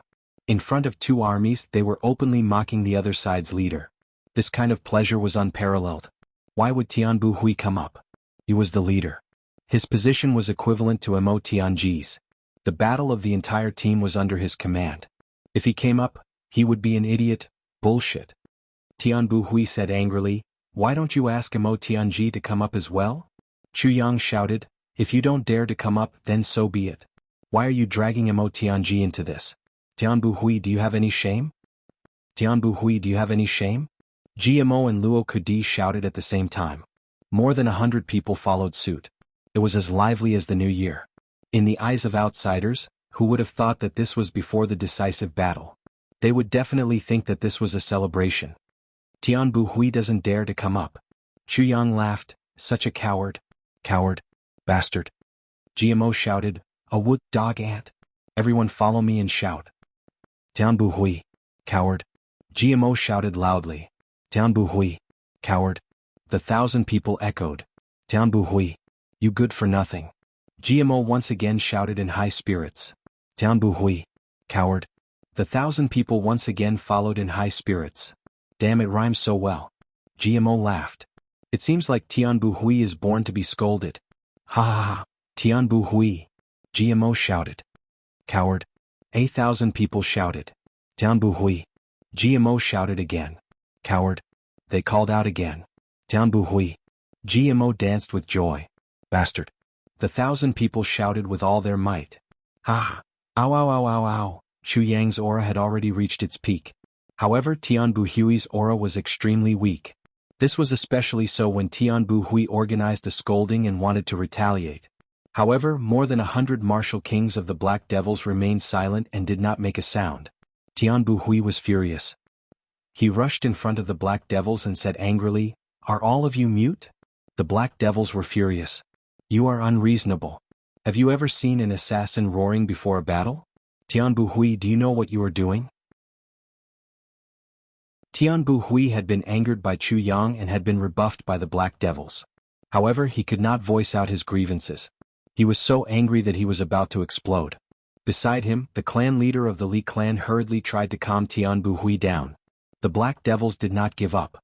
They glared at him as if they wanted to eat him up. Furthermore, Tian Buhui was obviously in the wrong. Why did you ask a bunch of assassins who always appeared in the dark to shout? Aren't you just making things difficult for yourself? Some people also thought that since they were fighting in broad daylight, they could no longer be described as assassins. Tian Buhui was not wrong. On the other hand, the Black Devils were using this as a pretext to make a fuss. Wow, internal strife, internal strife. Luo Kadi was best at kicking people when they were down. Seeing that there were signs of internal strife, Luo Kadi laughed until his mouth was crooked. Awu, internal strife. Ah. Jimo's ability to kick people when they were down was not bad. Everyone laughed together. On the opposite side, the martial kings who were already in formation turned around. Some of the assassins from the Black Devils could not help but curse. Does Tian Buhui know how to command? Did this bastard have a screw loose? Damn it, asking a bunch of assassins to fight. Is he a bastard?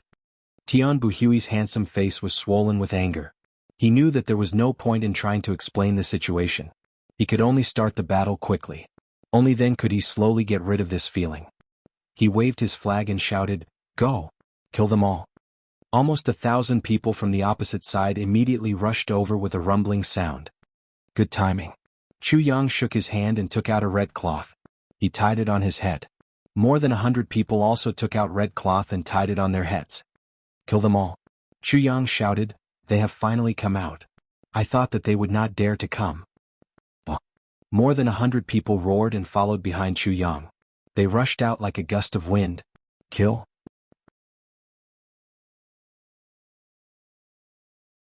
Chapter 695. The two groups of men and horses charged forward as if they were on the same page. Both sides' fighting spirit was equally high. But this scene, in the eyes of the people on the high platform, was a completely different matter. On Chu Yang's side, everyone had a ferocious smile on their faces as they charged forward with disdain and mockery. On the other hand, those on Tian Buhui's side had a dark look on their faces as they charged forward silently. One side had a victorious smile while the other side had a furious silence. Naturally, there was a clear distinction between the two sides. Confidence. Only confident people would smile during a battle. Furthermore, the soldiers on Chu Yang's side did not panic. They formed groups of 2, 10 and 100 of them formed a triangle as they charged forward ferociously. On the other hand, the other side charged forward in a chaotic manner. Victory and defeat had been decided at this moment. This side has made ample preparations. Just by looking at their coordination, I can tell that this was not done in a short period of time.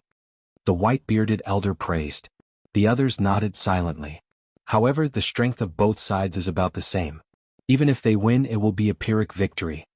The white-bearded elder concluded. That's right. If the winning side can have 200 survivors, it can be considered a glorious victory. The skinny elder said. Below the stage, Mo Tianji looked at the battle from afar. He revealed a slight smile on his face. Gu Duxing asked, "How is this battle?" Mo Tianji laughed in relief. "We are 100% confident of victory." 100% confident? Gu Duxing was shocked. He did not expect Mo Tianji to be so confident. Originally, the chances of victory were 50-50. In fact, our side's chances of victory were higher. After my team's coordination, our chances of victory were raised to 70%. After Chu Yang's morale boost, the other side's morale was low and they were not united. Our chances of victory were raised. Then with Chu Yang, GMO, Luo Kadi, Rue Butong, Tan Tan and the others, our chances of victory were 100%. Furthermore, there was an unstable factor in the other side's camp. Mo Tianji smiled and said, "The Black Devil." He paused for a moment and laughed sinisterly. As a father, I don't believe that the Black Devil would be so indifferent. Gu Duxing suddenly understood. While the two of them were talking, Chu Yang had already sped up. Immediately, GMO, Luo Kadi and the others sped up and left the group. The The battle formation here was like a huge triangle. And Chu Yang and the others were at the forefront of this huge cone. With this acceleration, it was like a huge triangular bow shooting out sharp arrows. Such a formation was good for attacking. However, the initial contact was when the frontline troops were under the heaviest pressure, and when the King of Kings was injured the most. Chu Yang and the others had been dragged out of the team. This was equivalent to using the strength of a few people to bear the most powerful pressure at the beginning of the battle. They had crushed the enemy's first wave of attack. They would disrupt the enemy's formation. By the time the reinforcements arrived, they wouldn't have to endure that kind of pressure. Furthermore, they could directly use their absolute advantage to start the battle. But in this way the pressure would be on Chu Yang and the others. In the blink of an eye, Chu Yang's sword was already in his hand. A round and dazzling beam of light shot out, and with a flip of his body, he merged into this vast and mighty sword light. A long roar came from the sword light. The bones in my palm are as high as the mountains. In the eyes of outsiders, it seemed that this young man had used his ultimate move right from the start. The most powerful move. He was going all out. That was why Chu Yang shouted. Not only did he shout, but he also shouted loudly and mightily. Because, Chuan, although these moves were from the Calamity Sword, they weren't from the Calamity Sword. They were created by Chu Yang himself. Furthermore, the power of these moves was not inferior to the Calamity Sword. You all came to watch the battle and look for the Calamity Sword's owner. Alright. Chuan, I'm standing right in front of you all, and I'm letting you all see me clearly and I'm shouting deafeningly. But he doesn't use the Calamity Sword. If you can still find me like this, you're really seeing a ghost under the sun. The sword light spread out like an arc. Chu Yang, along with his sword, charged into the enemy group like a mad tiger. With a boom, it was as if a bullet had landed in the crowd. With a single touch there were screams and screams. The sword was sharp and invincible. The sword move was like a demon, sharp and unstoppable. With one move, he tore open a big hole in the dense formation of the king-level masters who were charging over. Chu Yang laughed loudly and roared towards the sky. Under the sword, waves churn. The sword light trembled and splashed out a wave of undulating silver light. It came from afar and came closer. Wave after wave, and each wave was higher than the previous one. Puff puff puff puff puff puff puff. Nearly 20 people were stabbed in the chest at the same time. Chu Yang's figure flew out, and he rushed over while stepping on the surging heads. The world of mortals is the path of ruthlessness. Chu Yang leaped for 170 feet. Wherever he passed, the sword light cleared a path of ruthlessness, and the waves surged. Kill all under the heavens. A loud shout. Woo! With a sound, the sword light seemed to have gone crazy. It directly formed a solid sword net that connected the sky and the earth in the midst of the enemy crowd. The sword light suddenly shot out.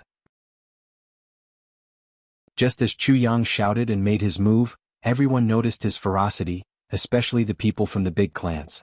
Everyone's heart lit up. Then they focused all their attention on Chu Yang. However, after seeing two moves, everyone was disappointed.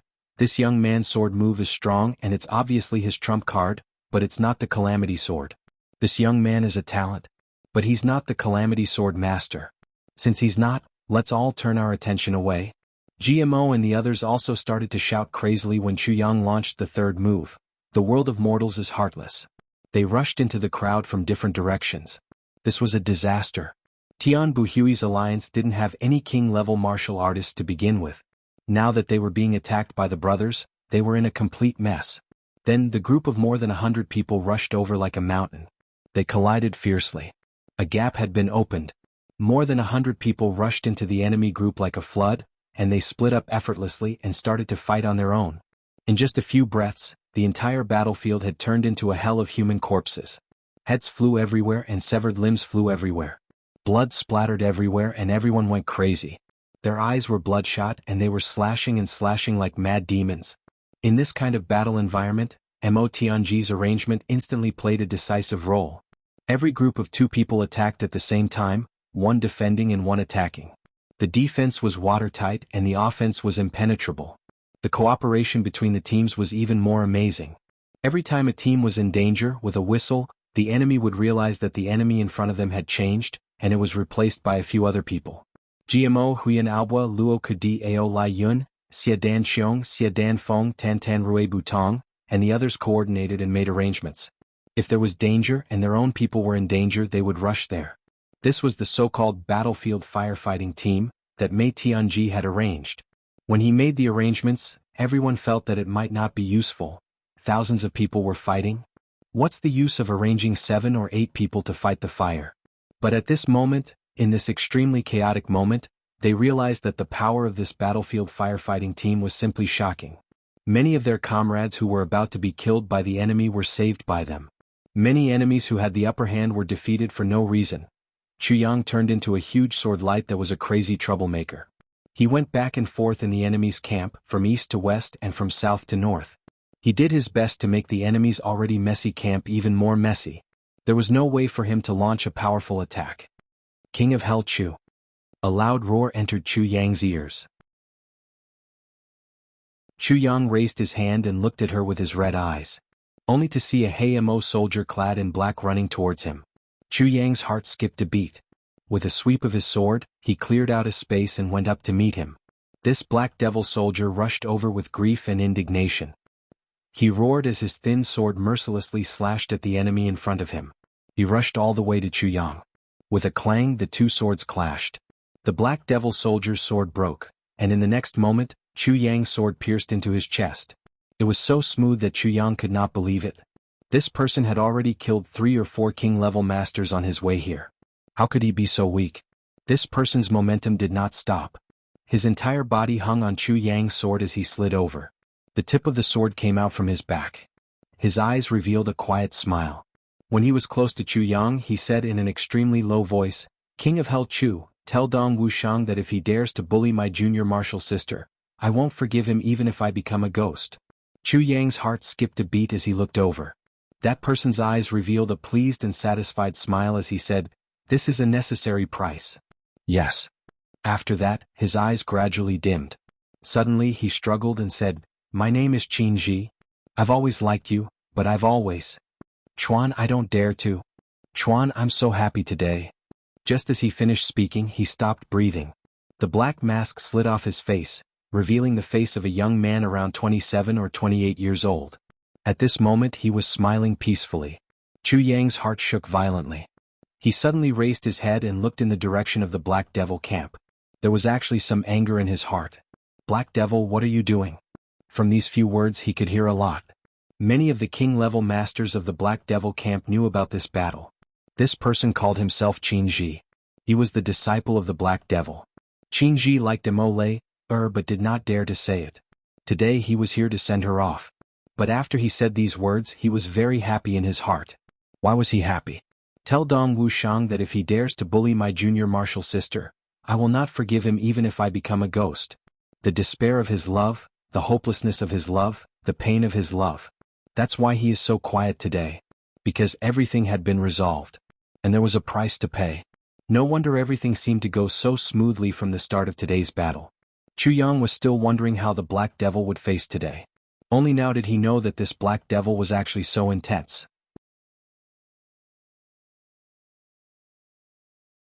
Chapter 696. Although Chu Yang did not have a good impression of the Black Devils, he still felt sour in his heart. Was it cruel?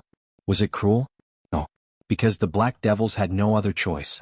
This was because the battle between the martial kings and the martial emperors was separate. The martial kings would go first. Therefore, if the Black Devils made any moves, the remaining martial emperors would immediately be annihilated. Chu Yang concluded that the Black Devils would betray him during the battle between the martial emperors. Therefore, these martial kings had to be sacrificed. If these people betrayed him, the Black Devils would definitely be annihilated. If these people died, those people would have a chance to make a name for themselves. They would have a slight chance of survival. And all of this was a painful choice that the Black Devils made for his daughter. With a long sigh, Chu Yang pulled out his long sword. Qin Ji's body fell softly. Chu Yang thought to himself, "I will pass on your words to Wu Shang." Then, he roared as if he was venting the frustration in his heart. He turned around and charged madly into the crowd.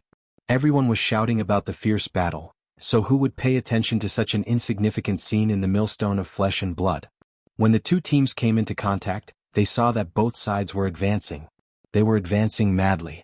However, the people on Chu Yang's side passed through, leaving behind a ground full of broken corpses.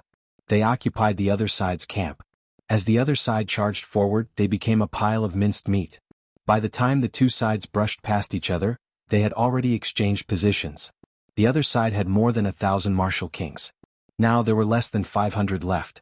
On Chu Yang's side, there were still more than 800 people who were at full strength. Both sides were panting violently. Their eyes were bloodshot as they stared at each other. They were preparing for the battle that was about to begin. It was a battle of life and death. In the sky above the battlefield, blood mist filled the air. On the ground, blood meandered and gradually formed a river of blood. It curved and flowed into the distance. At first it was still emitting hot air. Later the hot air slowly dissipated and the river froze. Tianbu Hui rushed over angrily. He rushed in front of the Black Devils. What's going on? Why are the people of the Black Devils so weak? We just came into contact and they are all gone? What does that mean? The Black Demon looked at the black-clothed corpse and the pieces of flesh on the ground. His face behind the mask seemed to be convulsing in pain. He gritted his teeth as he spoke in a deep voice. This old man has said this before. The assassins that I have trained must be in the dark. They must be able to display their greatest power. 2 king-level experts can even assassinate an emperor-level expert. But how did you arrange it? You actually exposed my assassin in front of the enemy and then fought him head-on. You ruined all of my efforts and now you actually ask me why my combat strength is so weak? He took a step forward and glared at Tianbu Hui. Did you see that they are all dead? Could it be that the corpse is fake? Did you see them running away at the last moment? Is there? He glared at Tianbu Hui angrily as he stepped closer to him. Now you're actually asking me what I mean by this. Let me ask you, what are your intentions? When he said this, everyone felt that Tianbu Hui was too much. The Black Devils were very strong, but they were only good at assassinating in the dark. The people of the Black Devils had never fought with their enemies head-on. Tianbu Hui was using such a reason to criticize the Black Devils. Furthermore, it was under the premise that the Black Devils were all dead. He was being too demanding. The two of them were on the verge of breaking out into a fight. At this moment there was a loud roar. Everyone's attention was attracted to it. Chu Yang shouted, "Brothers, throw them all into the lake of despair." All 800 people shouted together, "Throw them all into the lake of despair." Kill. Chu Yang raised his sword. His eyes flashed with coldness and ruthlessness as he charged forward. Behind him, the group of people charged forward like a tide. Now there were no more Black Devil assassins in the group. This kind of result made Chu Yang feel stuffy in his heart. He also felt a burst of anger and sorrow. Therefore he had to give it his all and kill. Beside him, Xie Danxiong's white robe flashed. The two of them charged forward side by side. Kill. On the other side there was also a loud roar. They raised their swords and sabers. Their faces were twisted as they charged forward. Both sides only had eyes for their enemies. There was nothing else. Occasionally they would trip over something.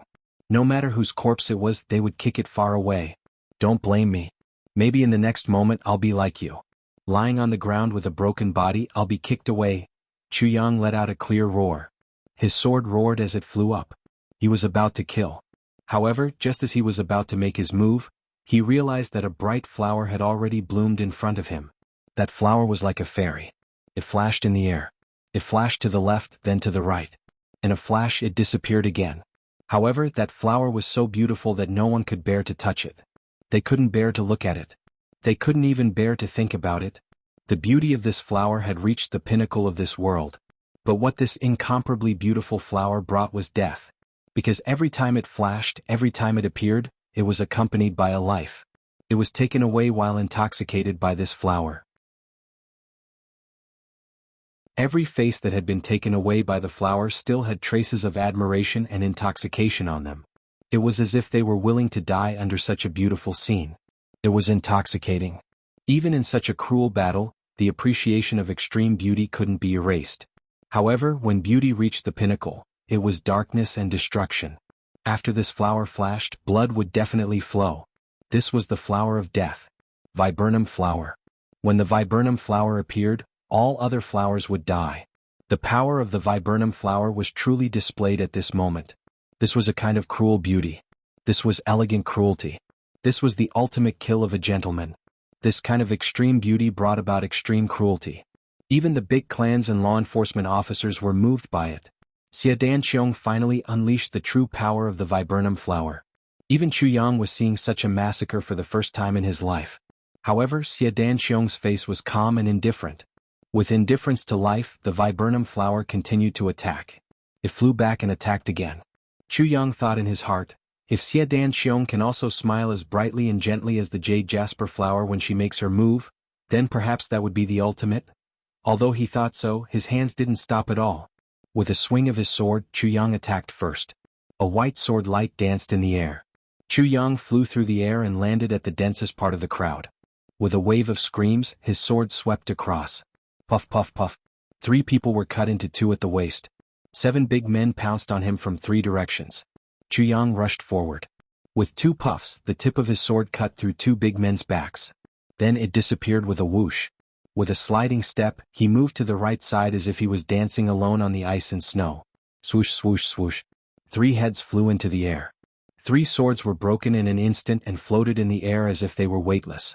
The corpse had yet to fall to the ground, the broken sword had yet to touch the dust, and the buoyancy had yet to be eliminated. Chu Yang spun the soles of his feet, and the upper of his shoes rolled up a puff of sparkling and translucent ice and snow on the ground. His whole body had already turned around and rushed back. The 2 enemies behind him were now in front of him. With 2 claps, the 2 swords of the opponents collided with Chu Yang's sword. Wherever the sharpness of the divine sword passed, the 2 swords were separated like tofu. Chu Yang's sword extended and retracted. Then, with a whoosh, he rushed out from the gap between the 2 men. The 2 men seemed to be stunned for a moment. They suddenly turned around and wanted to chase. However, when they moved, the upper half of their bodies flew out from the waist. The 2 legs of the lower half of their bodies were still running on the snow. The 2 parts of the corpses that had just flown out met 3 swords at the same time. And they were chopped into pieces with a kacha sound. The people on Chu Yang's side thought that Chu Yang hadn't killed the 2 men. So they had come to besiege him. But they had chopped the corpses. And Chu Yang had already flown into another encirclement with a biting cold murderous aura. There were 3 king-level experts on his side in this encirclement. They were besieged by 7 or 8 people from the opposite side. They were in imminent danger. One of the king-level experts had already roared when Chu Yang arrived. His body was slashed several times. Blood splashed everywhere. Then the swords and sabers came down together. He didn't even have time to scream as his flesh and blood flew out. Chu Yang roared and rushed forward with his sword in hand. Halfway through, his sword turned into a thick silver river of sword light. Rumbling sounds could be heard as it rushed forward. The experts on the enemy's side turned into a pile of blood. On the other side, Luo Kudi was fighting with 4 king-level experts at the same time. He roared wildly. Then a sword silently shot out from a gap and stabbed towards Luo Kudi's waist. Luo Kudi wasn't aware of this. Chu Yang had seen it. But he was surrounded by enemies. So he didn't have enough time to rescue him. So he suddenly roared and kicked out his leg. It was like a thunderbolt as it ferociously kicked the neck of a king-level expert. A kacha sound was heard.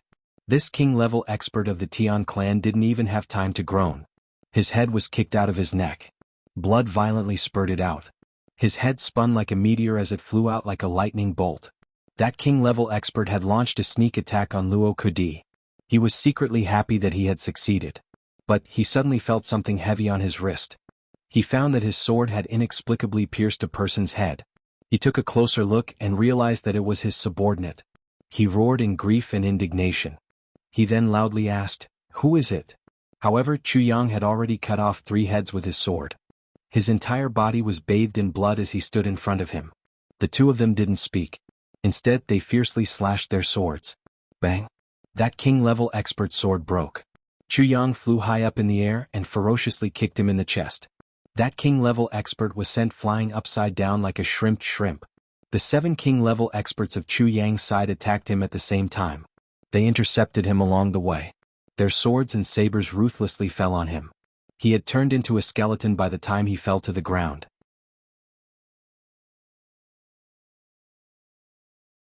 Chapter 697. GMO and Huyan Albua combined their swords and attacked back and forth in the battle formation. One of them was tall while the other was short. One attacked while the other defended. Their coordination was flawless. On the other side, Tan Tan and Xie Danfeng were much more valiant. Both of them were main attackers. Both of them were equally crazy and didn't care about their own safety. Then they hurriedly patched up the holes in the opponent's attack. Tan Tan was on the left side of Xie Danfeng. Rui Badong was on the right side of Xie Danfeng. That was because Xie Danfeng wasn't a king-level expert even though she was participating in the battle. She was only a high-level revered martial artist. Tan Tan alone wouldn't be able to protect her in such a battle where all the king-level experts were present. Therefore, Rui Budong's main responsibility in this battle was to protect Xie Danfeng. This was Chu Yang's order. Such an order was selfish and cruel for the other king-level experts who were participating in the battle. However, Chu Yang had no other choice. Ao Xie Yun's handsome face was already full of bloodstains. It was the same color as the red scarf on his head. There were 7 or 8 wounds on his body. However, he didn't retreat even half a step. He bravely moved forward and killed his way forward. Awo awo! Luo Kudi roared loudly. His body had been cut by a saber. However, this had stimulated his ferocious nature even more. The effect of his self-destructive training in the northern wilderness had finally manifested at this moment. He roared furiously and crazily rushed forward to kill. He didn't see Chu Yang even when he appeared beside him. The entire battlefield had been reduced from more than 2,000 people fighting together. Then it had been reduced to more than 1,000 people fighting together. In the end, only less than 700 people were left fighting. The casualty rate of Chu Yang's side in this second battle was far higher than that of the first. That was because the other side already knew that they would lose and die this time. Therefore, everyone was fighting with their lives on the line. However, Chu Yang's side had a good start. Then, they had an absolute advantage in terms of numbers. So, it was inevitable that they were somewhat relaxed. This was human nature. However, it was precisely this human nature that had caused the death of more than 100 experts who should not have died in the first place. The second battle was even faster than the first battle. It didn't take long for it to end. Slowly, the battle circle became smaller and smaller, and gradually divided into 3. There were less than 100 enemy experts left. They were trapped in 3 encirclements. Each of them was besieged by over 100 king-level experts. Both sides' eyes were bloodshot and ferocious. At this point in the battle, the so-called life and death, the so-called fear, had long been thrown beyond the clouds. The only thought left in his mind was to kill the enemy. He would drag the other party along with him. Killing one was more than enough. Kill 2, earn 1. You're going to die anyway, one of the enemy's middle-grade king-level experts roared. Then he suddenly pounced over without dodging. His body was pierced by more than a dozen swords while he was in midair. But he shook his right hand and the sword flew out of his hand. Then, it deeply penetrated the chest of a king-level expert.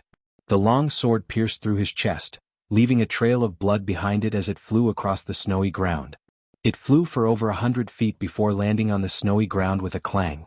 The sword swayed in the air as fresh blood dripped down, bringing with it hot air. Chu Yang issued an order, and his brothers flew up at the same time. They each pounced into the 3 encirclements. A series of ding-ding-dang-dang-dang sounds resounded. Then a series of blood-curdling screams were heard. Then the entire battlefield became silent. No one else was standing in the entire battlefield apart from Chu Yang's people who had red cloth tied around their heads. There was a moment of silence. Then someone suddenly bent down and vomited blood. This person had suffered internal injuries a moment ago, and had forcibly endured it. However, he had finally relaxed at this moment and had vomited blood. Vomiting blood like this would have been equivalent to courting death if it had been a battle. The sound of vomiting resounded. Then someone let out a long sigh and sat down on the ground. It didn't matter if it was a broken saber, a broken sword, or even a corpse on the ground. They were exhausted. The battle a moment ago was even more terrifying than a nightmare. Chu Yang looked around and sucked in a breath of cold air in his heart. He looked at the entire battlefield. More than 1,500 people had died here. But he couldn't find a single complete corpse. Only pieces of flesh and blood were left on the ground. Every 1,000 people had participated in the battle. Only 100 people had participated in the battle on his own side. There were less than 400 people left alive. As for those who were physically disabled and those who had broken arms or legs, there were countless of them. And these were the lucky ones. Even the most brilliant coroner wouldn't be able to piece together more than 1,500 corpses under such circumstances. In fact, he wouldn't be able to piece together even 300 complete corpses under such circumstances. Everyone was a king-level expert and each of them had risked their lives. Their flesh and blood would scatter as long as they made a mistake. And that short period of time when they were about to die was the time when they would suffer the most damage. Everyone would rather stab a dead body with a knife than let the enemy have the opportunity to lay on the ground and launch a sneak attack. And they wanted to die a complete death under such a mentality? It was no different from a dream. Roll call. Count off.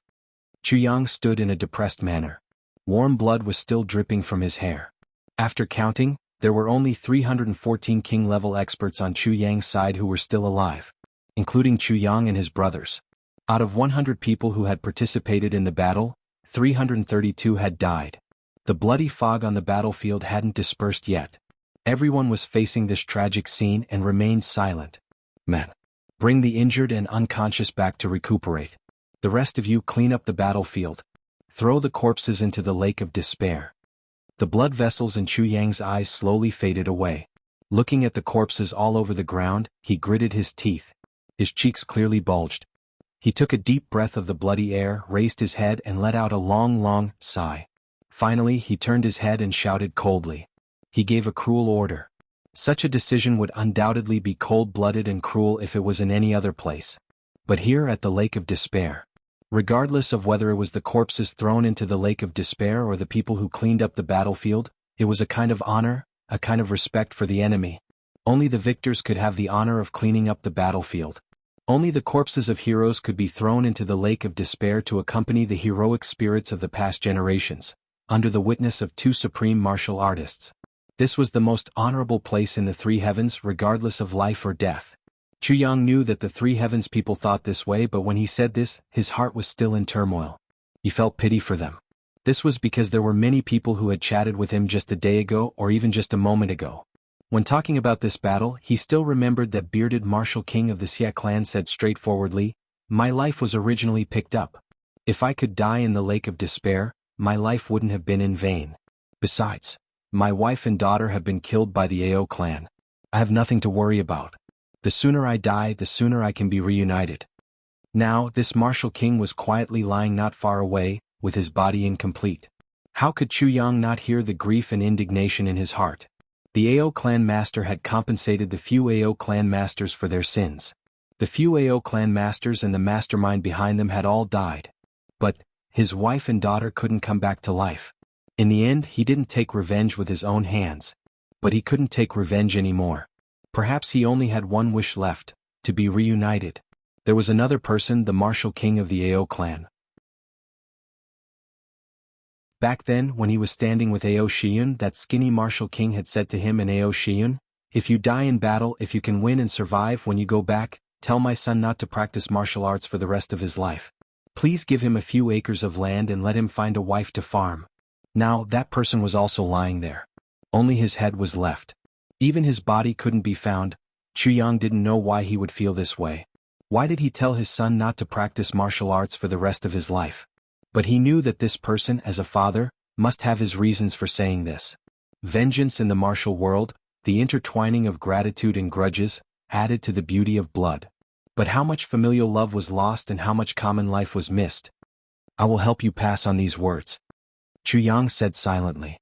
Then he raised his head and quietly closed his eyes. "Brothers, rest in peace. If there is a next life, we will be friends again and fight again." Under Mo Tianji's command, the battlefield rescue team rushed out quickly. But they met with resistance. Other than those who had already fainted, those who had broken arms and legs refused to go back to rest. "We want to clean up the battlefield. We want to stay.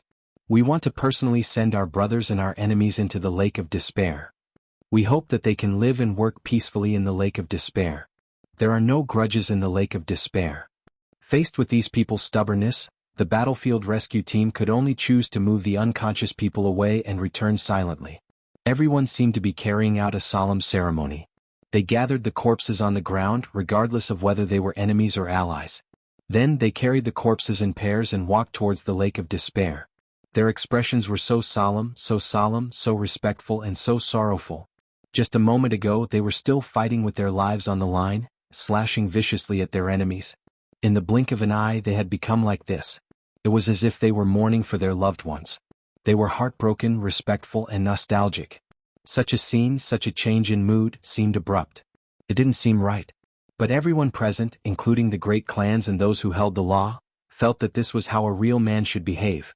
This was how the Lake of Despair should be. Therefore none of them made a sound. They only watched quietly and respectfully. More than 300 people were slowly cleaning up the battlefield. They didn't even let go of a drop of blood. They respectfully held it up and sent it into the lake of despair. The speed of cleaning was extremely slow, but everyone seemed to be more patient and tolerant at this moment. As the corpses of the deceased were thrown into the lake of despair, ripples slowly appeared on the surface of the lake. Circle after circle of ripples gradually spread out, merging into one piece after another. It was as if the dead were bidding farewell to the living. The sky was gloomy. Slowly the cold wind whistled. It actually started to snow. Tomorrow would be the final battle of the martial emperors. Another batch of corpses of heroes would be added to the lake of despair, which hadn't changed since ancient times. Gu Duxing stood quietly in front of his tent. As he watched this scene, he thought about the final battle that should belong to him tomorrow. Suddenly, his heart trembled with excitement. He raised his eyebrows and sword energy surged to his chest. With a clang, the black dragon sword actually jumped out of its scabbard. It shone with a cold light and lay across the sky. All the experts present, including the great clans and those who held the law, were caught off guard. The long swords at their waists let out a crisp sword sound at the same time. It was as if they were about to struggle out. They worshipped the king. The sword emperor appeared, and all swords submitted to him. Instantly, a wave of astonished gazes looked over from all directions.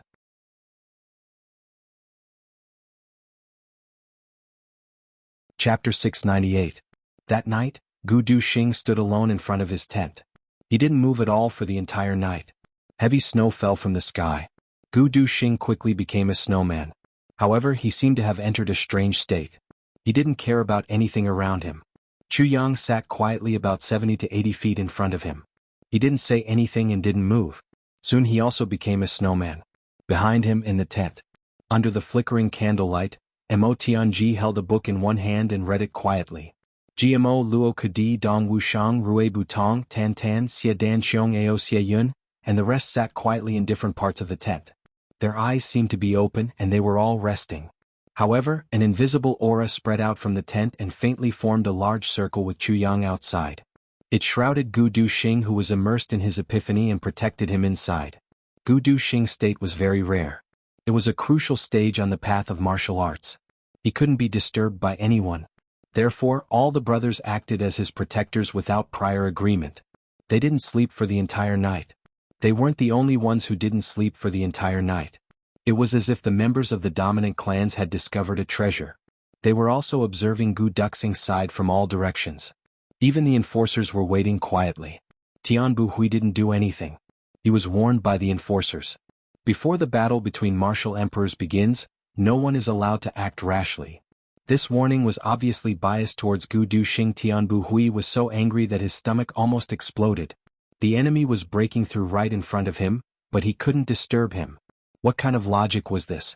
Waiting for him to break through so that he could kill us? And the enforcers were so unfair. However, Tian Buhui had misunderstood. The enforcers weren't just biased.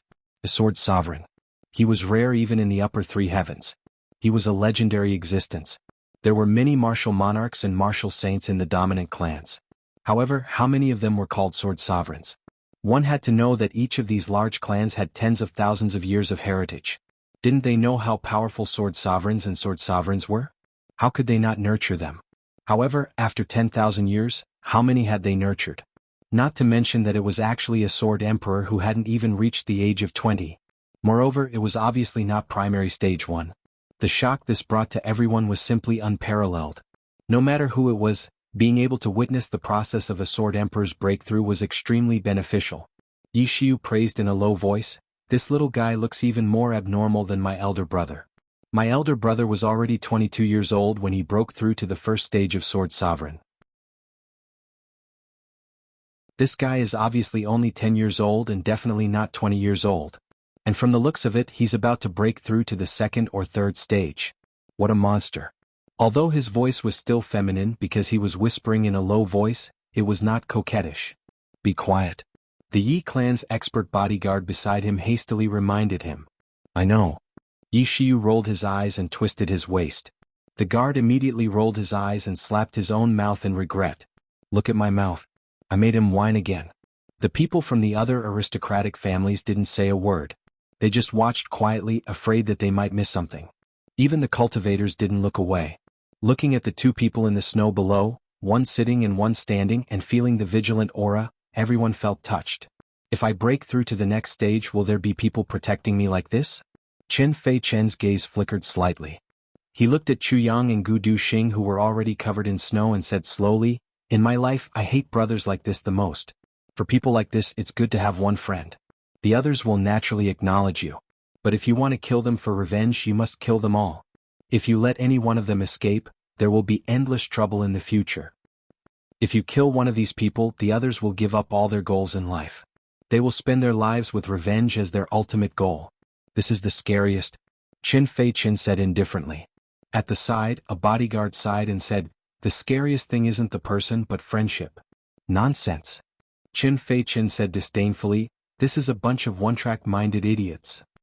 He paused and tilted his head strangely, saying, "Why do I have a premonition that in the future, I will definitely become enemies with these people?" The two bodyguards were stunned. The snow continued to fall, getting heavier and heavier. It was already late at night. Chu Yang and Gu Duxing had already completely turned into two snowmen. Even their hair and clothes were not exposed. Chu Yang suddenly felt something. He raised his head slightly.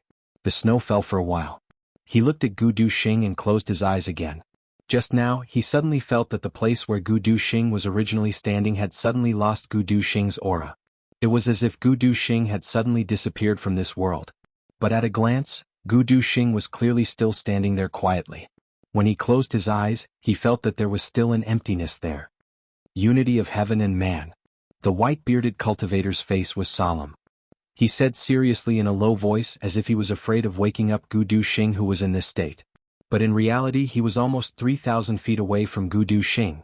At such a distance, if it was an ordinary person, even if it was not snowing, they would not be able to see anything.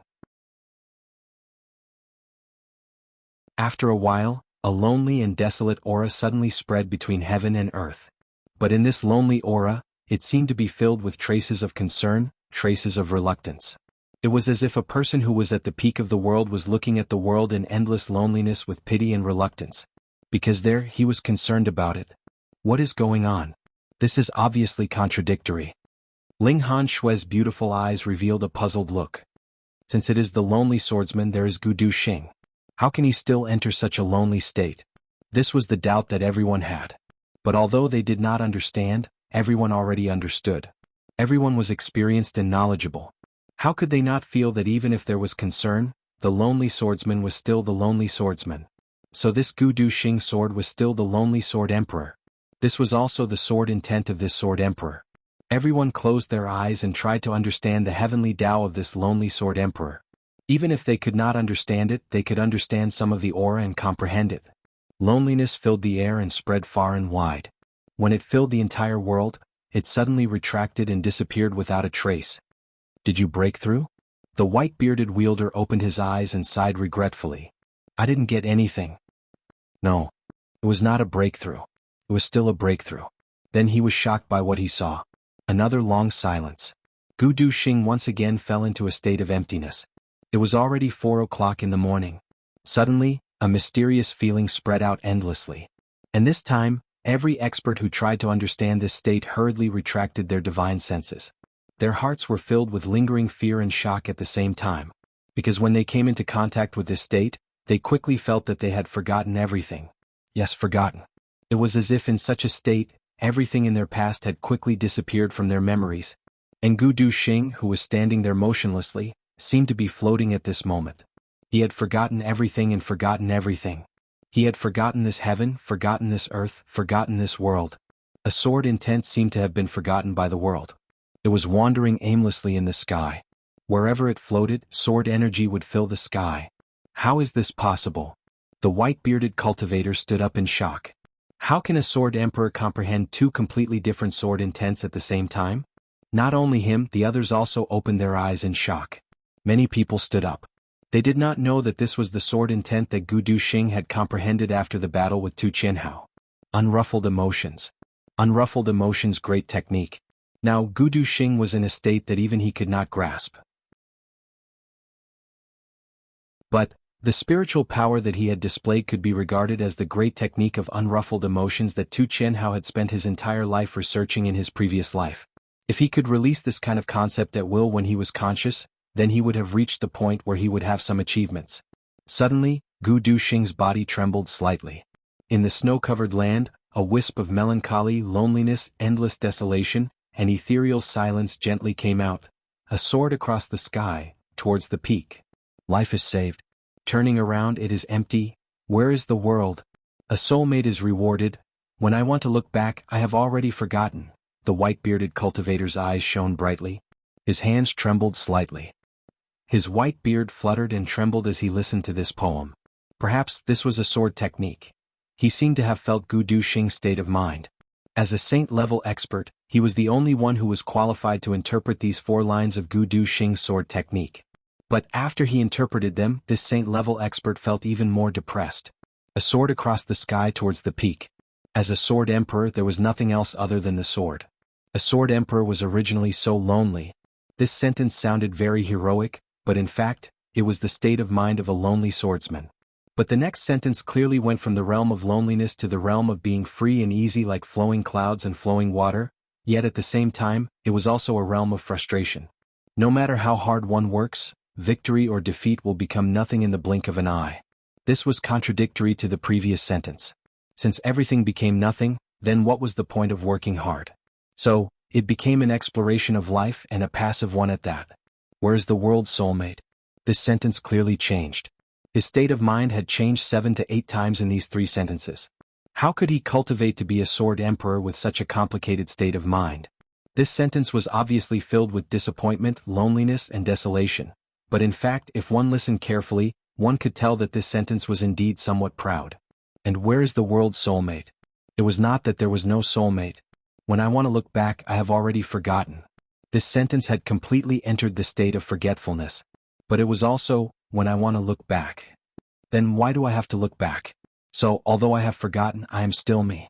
Concern is still concern. This was a circle from the beginning. After one round, it returned to the beginning. But this was already different from the beginning. It had already transcended. The white-bearded cultivator was depressed. He understood it completely, but he could not cultivate at all.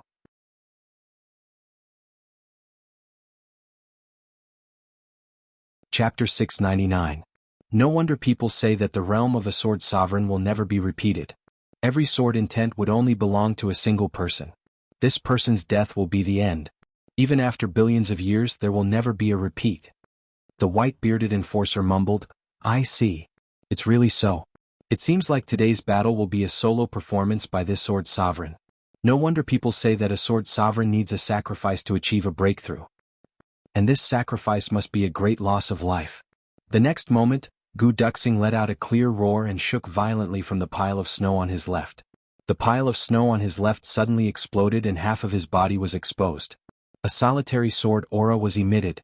They rushed up into the boundless snowy sky. It was sharp and powerful. It was brilliant and unparalleled. 3rd grade sword sovereign. The white-bearded enforcer was shocked. But why is only half of his body exposed? Could it be? Then there was another explosion. The pile of snow on Gu Duxing's right suddenly exploded and his entire body was exposed. A sword will of the emotionless sword also exploded from the right side of his body. The black dragon sword issued a loud and clear sword cry, and suddenly unsheathed itself from the scabbard. It carried a wisp of arrogant disdain and flew straight up into the sky. It swallowed and spat out sword light in midair and looked down on the world with disdain. Gu Duxing's entire body seemed to have been separated into 2 halves. One was lonely and the other was emotionless. These 2 different sword wills were reflected on his body and also separated his body into 2 halves. However, it was in the same body as him. Unified. Perfect embodiment. He is indeed a sword sovereign with 2 attributes. The white-bearded enforcer took in a breath of cold air. His eyes suddenly emitted a burning glow. Gu Duxing's artistic conception had enveloped Chu Yang from the start till the end. Or rather, Chu Yang had always been at the core of Gu Duxing's artistic conception. When Gu Duxing felt the depths of the sword of solitude, Chu Yang also felt the loneliness that came from the depths of love. Gu Duxing's loneliness was not the loneliness of being at the top of the world. It was the loneliness of not having anything else other than his sword. The loneliness of not having anything else other than his emotions. Gu Duxing's state of mind was just that stubborn. At the same time of this breakthrough, he opened up his heart completely to his friends. Only by reaching the pinnacle of the sword could one achieve the pinnacle of the sword. Only by being extremely emotional could one be loyal to their feelings. You can forget your feelings. Forgetting one's feelings wasn't about forgetting. Instead, it was about integrating one's feelings into this world. Coexisting with heaven and earth. For eternity. This love had a life of its own. Just like Gu Duxing's sword, it now had a life of its own. Gu Duxing had already broken through to the third stage of Sword Emperor. However, Chuyang was still sitting there. He was still immersed in the artistic conception of Gu Duxing. In such a place of sword intent, he actually couldn't help but think of Mo Qinggu. Then, another scene seemed to appear in his heart. In that instant his heart ached. His heart was like the sun setting in the mountains, the light fog gradually thickening. It was almost at this moment that Chuyang lost himself. Purple bamboo forest. Her red clothes were like blood, and the purple bamboo fluttered in the wind. She was peerless in her generation, and her gaze was filled with sorrow. If I dance for you, I won't suffer for the rest of my life. If you watch my dance, I won't be alone in life or death. His red clothes fluttered, dancing for you in this life. Even if he was mercilessly abandoned, he would still dance for you. Even if it was bitter, he wouldn't be bitter. Because he didn't dance lightly, this dance was for a lifetime. Wrapped in the snow, Chuyang sighed softly, feeling extremely disappointed. In this state of complete solitude, he completely understood Gu Duxing's sword intent. However, because of this sword intent, he thought of something else. Gu Duxing's sword intent, Gu Duxing's feelings, Chuyang already completely understood. But he only understood, he wouldn't cultivate it. Moreover, after understanding it, he abandoned himself outside of Gu Duxing's sword intent. Because this was Gu Duxing's sword intent, but Chuyang had Chuyang's sword intent. Therefore, it was one thing for Chuyang to understand it, and another for him to comprehend his own sword intent. Just like how Gu Duxing couldn't forget Gu Miaoling, but Chuyang's heart was Mo Qinggu. Gu Miaoling and Mo Qinggu were not the same person. It was the same for his sword intent. However, because Gu Duxing comprehended his sword of solitude, his sword of oblivion because of his feelings, this feeling moved Chuyang's heart. Therefore he sighed. There was never a moment when he missed Mo Qinggu so urgently and so bitterly, whether it was the Mo Qinggu of the previous life or the Mo Qinggu of this life. Because you danced for me in the previous life, I'm willing to suffer for you in this life. Qinggu, I'm waiting for you. Waiting for you to grow up. White snow drifted down, and Gu Duxing's voice came from outside the snow pile. Do you understand? Chuyang sighed. What about you? Do you understand? Gu Duxing smiled. Although Chuyang was trapped in the snow and couldn't see Gu Duxing's smile, he could imagine that Gu Duxing's smile must be very blissful. I understand. This time I've comprehended third stage sword sovereign. This is a very insignificant matter. Gu Duxing smiled and said, most importantly, I understand the direction of my life. I practice the sword, be it solitude or oblivion, not to kill people. It's to protect. Protect Sister Xiaomiao, protect my brothers. Protect all the people I care about. Gu Duxing said, since it's to protect, then when you protect, you must oblivion. Because to protect is to protect. Chuyang smiled gently. My sword is different from yours, but we both do it to protect. Chuyang remembered that when he had just been reborn, he once said to his master, Meng Chaoran, practicing the sword is to kill people. But now Gu Duxing said, practicing the sword is not to kill people. It seemed very contradictory, but now Chuyang only knew that what he said at that time was wrong. Because at that time he was still immersed in the martial arts realm of his previous life. Gu Duxing's current realm had completely surpassed his previous realm, including his state of mind. Therefore Gu Duxing had already formed his own path of martial arts. Gu Duxing gave a carefree smile and said, in the end it's all about one sentence. Martial arts is about protection. Chuyang pondered for a long time and finally he burst out from the snow pile with a bang. He laughed and said, that's right. Actually, this is the reason. The martial arts path is actually because this world is not safe. Ordinary people can't protect their own things, so I want to strengthen myself to protect the things I care about. This is a process. This process forms a pattern and it becomes the martial arts path. This time it was Gu Duxing's turn to be stunned. He frowned and said, what are you talking about? Chuyang laughed and said, that's it, that's it. Chuyang suddenly became cheerful. He felt that he had never been so cheerful before. He also didn't understand why he suddenly thought of this, why he suddenly thought it through and became cheerful. But from now on his mood suddenly became better. Chu Yang stood up, laughed twice and walked into the tent. Facing the crazy eyes of the brothers, he laughed twice and scolded, "Motherfucker!" Everyone was stunned. Gu Duxing stood outside for a long time. He scratched his head and said inexplicably, "What did Gu Duxing do to me just now? What is all this nonsense?" He thought about it for a long time but to no avail. He recalled everything he said, and it seemed that he didn't know how to make Chu Yang behave like this. Finally, the more he thought about it, the more incredulous it was. He finally gave up and muttered, "With boss? I really can't speak like a normal person. I can't understand it with a normal person's thinking. He's a real weirdo." He shook his head and finally went into the tent. This night Chu Yang and the rest were so excited that they didn't sleep. On the other hand, Tianbu Hui was so depressed that he couldn't sleep. The most painful thing in life was to see the enemy that he was going to fight in the morning break through right in front of his eyes. Furthermore, this enemy was the one who had the most destructive power, and the one who could affect the outcome of the battle the most. Of course, this wasn't the saddest thing. The saddest thing was that he could only watch as his enemy broke through, but he couldn't do anything to stop him. Anyone with a discerning eye would know that if he tried to stop him now, he might not succeed. But if he didn't do anything, the enemy would definitely break through. Yet at this moment, a law enforcement officer appeared and told him, "If you dare to stop him, I'll kill you right now. I won't let you wait until the battle tomorrow. I'll kill you." How could Tianbu Hui not be heartbroken by this? How could he not complain about the unfairness of the heavens? Thus Tianbu Hui's heart was frying. Finally he gathered everyone. The battle between the martial emperors is at daybreak. But at this moment, Gu Duxing broke through. He's a sword sovereign. Tianbu Hui's face darkened. Once he breaks through, it'll be even harder to stop him. Originally, the difference in strength between both parties was very small. If we allow him to unleash his full potential tomorrow, we'll have an 80% chance of losing.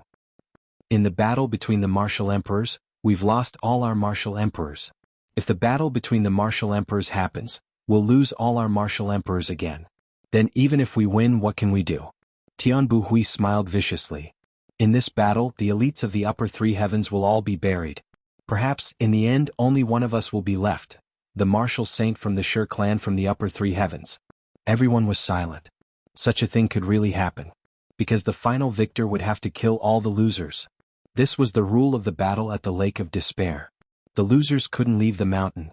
If all the martial emperors and martial emperors died, only a few old martial emperors and an invited martial saint were left. Then even if they won, what could they do? What Lord Tian means is. The Zhao and Li clan masters asked at the same time. Kill Gu Duxing. Tianbu Hui's eyes flashed. Our battle can't be like the battle between the martial emperors. We have to gather the strongest martial emperors and kill Gu Duxing, who just broke through to the sword sovereign level. Don't let him unleash his sword power. Everyone's faces darkened as they nodded their heads. A sword sovereign was invincible in the upper three heavens when he unleashed his sword power. When Gu Duxing was just a grade 1 sword sovereign, he could fight against a grade 1 martial emperor when he unleashed his sword power. Then, how powerful would a grade 3 sword sovereign be? It was obvious. Lord Black Devil?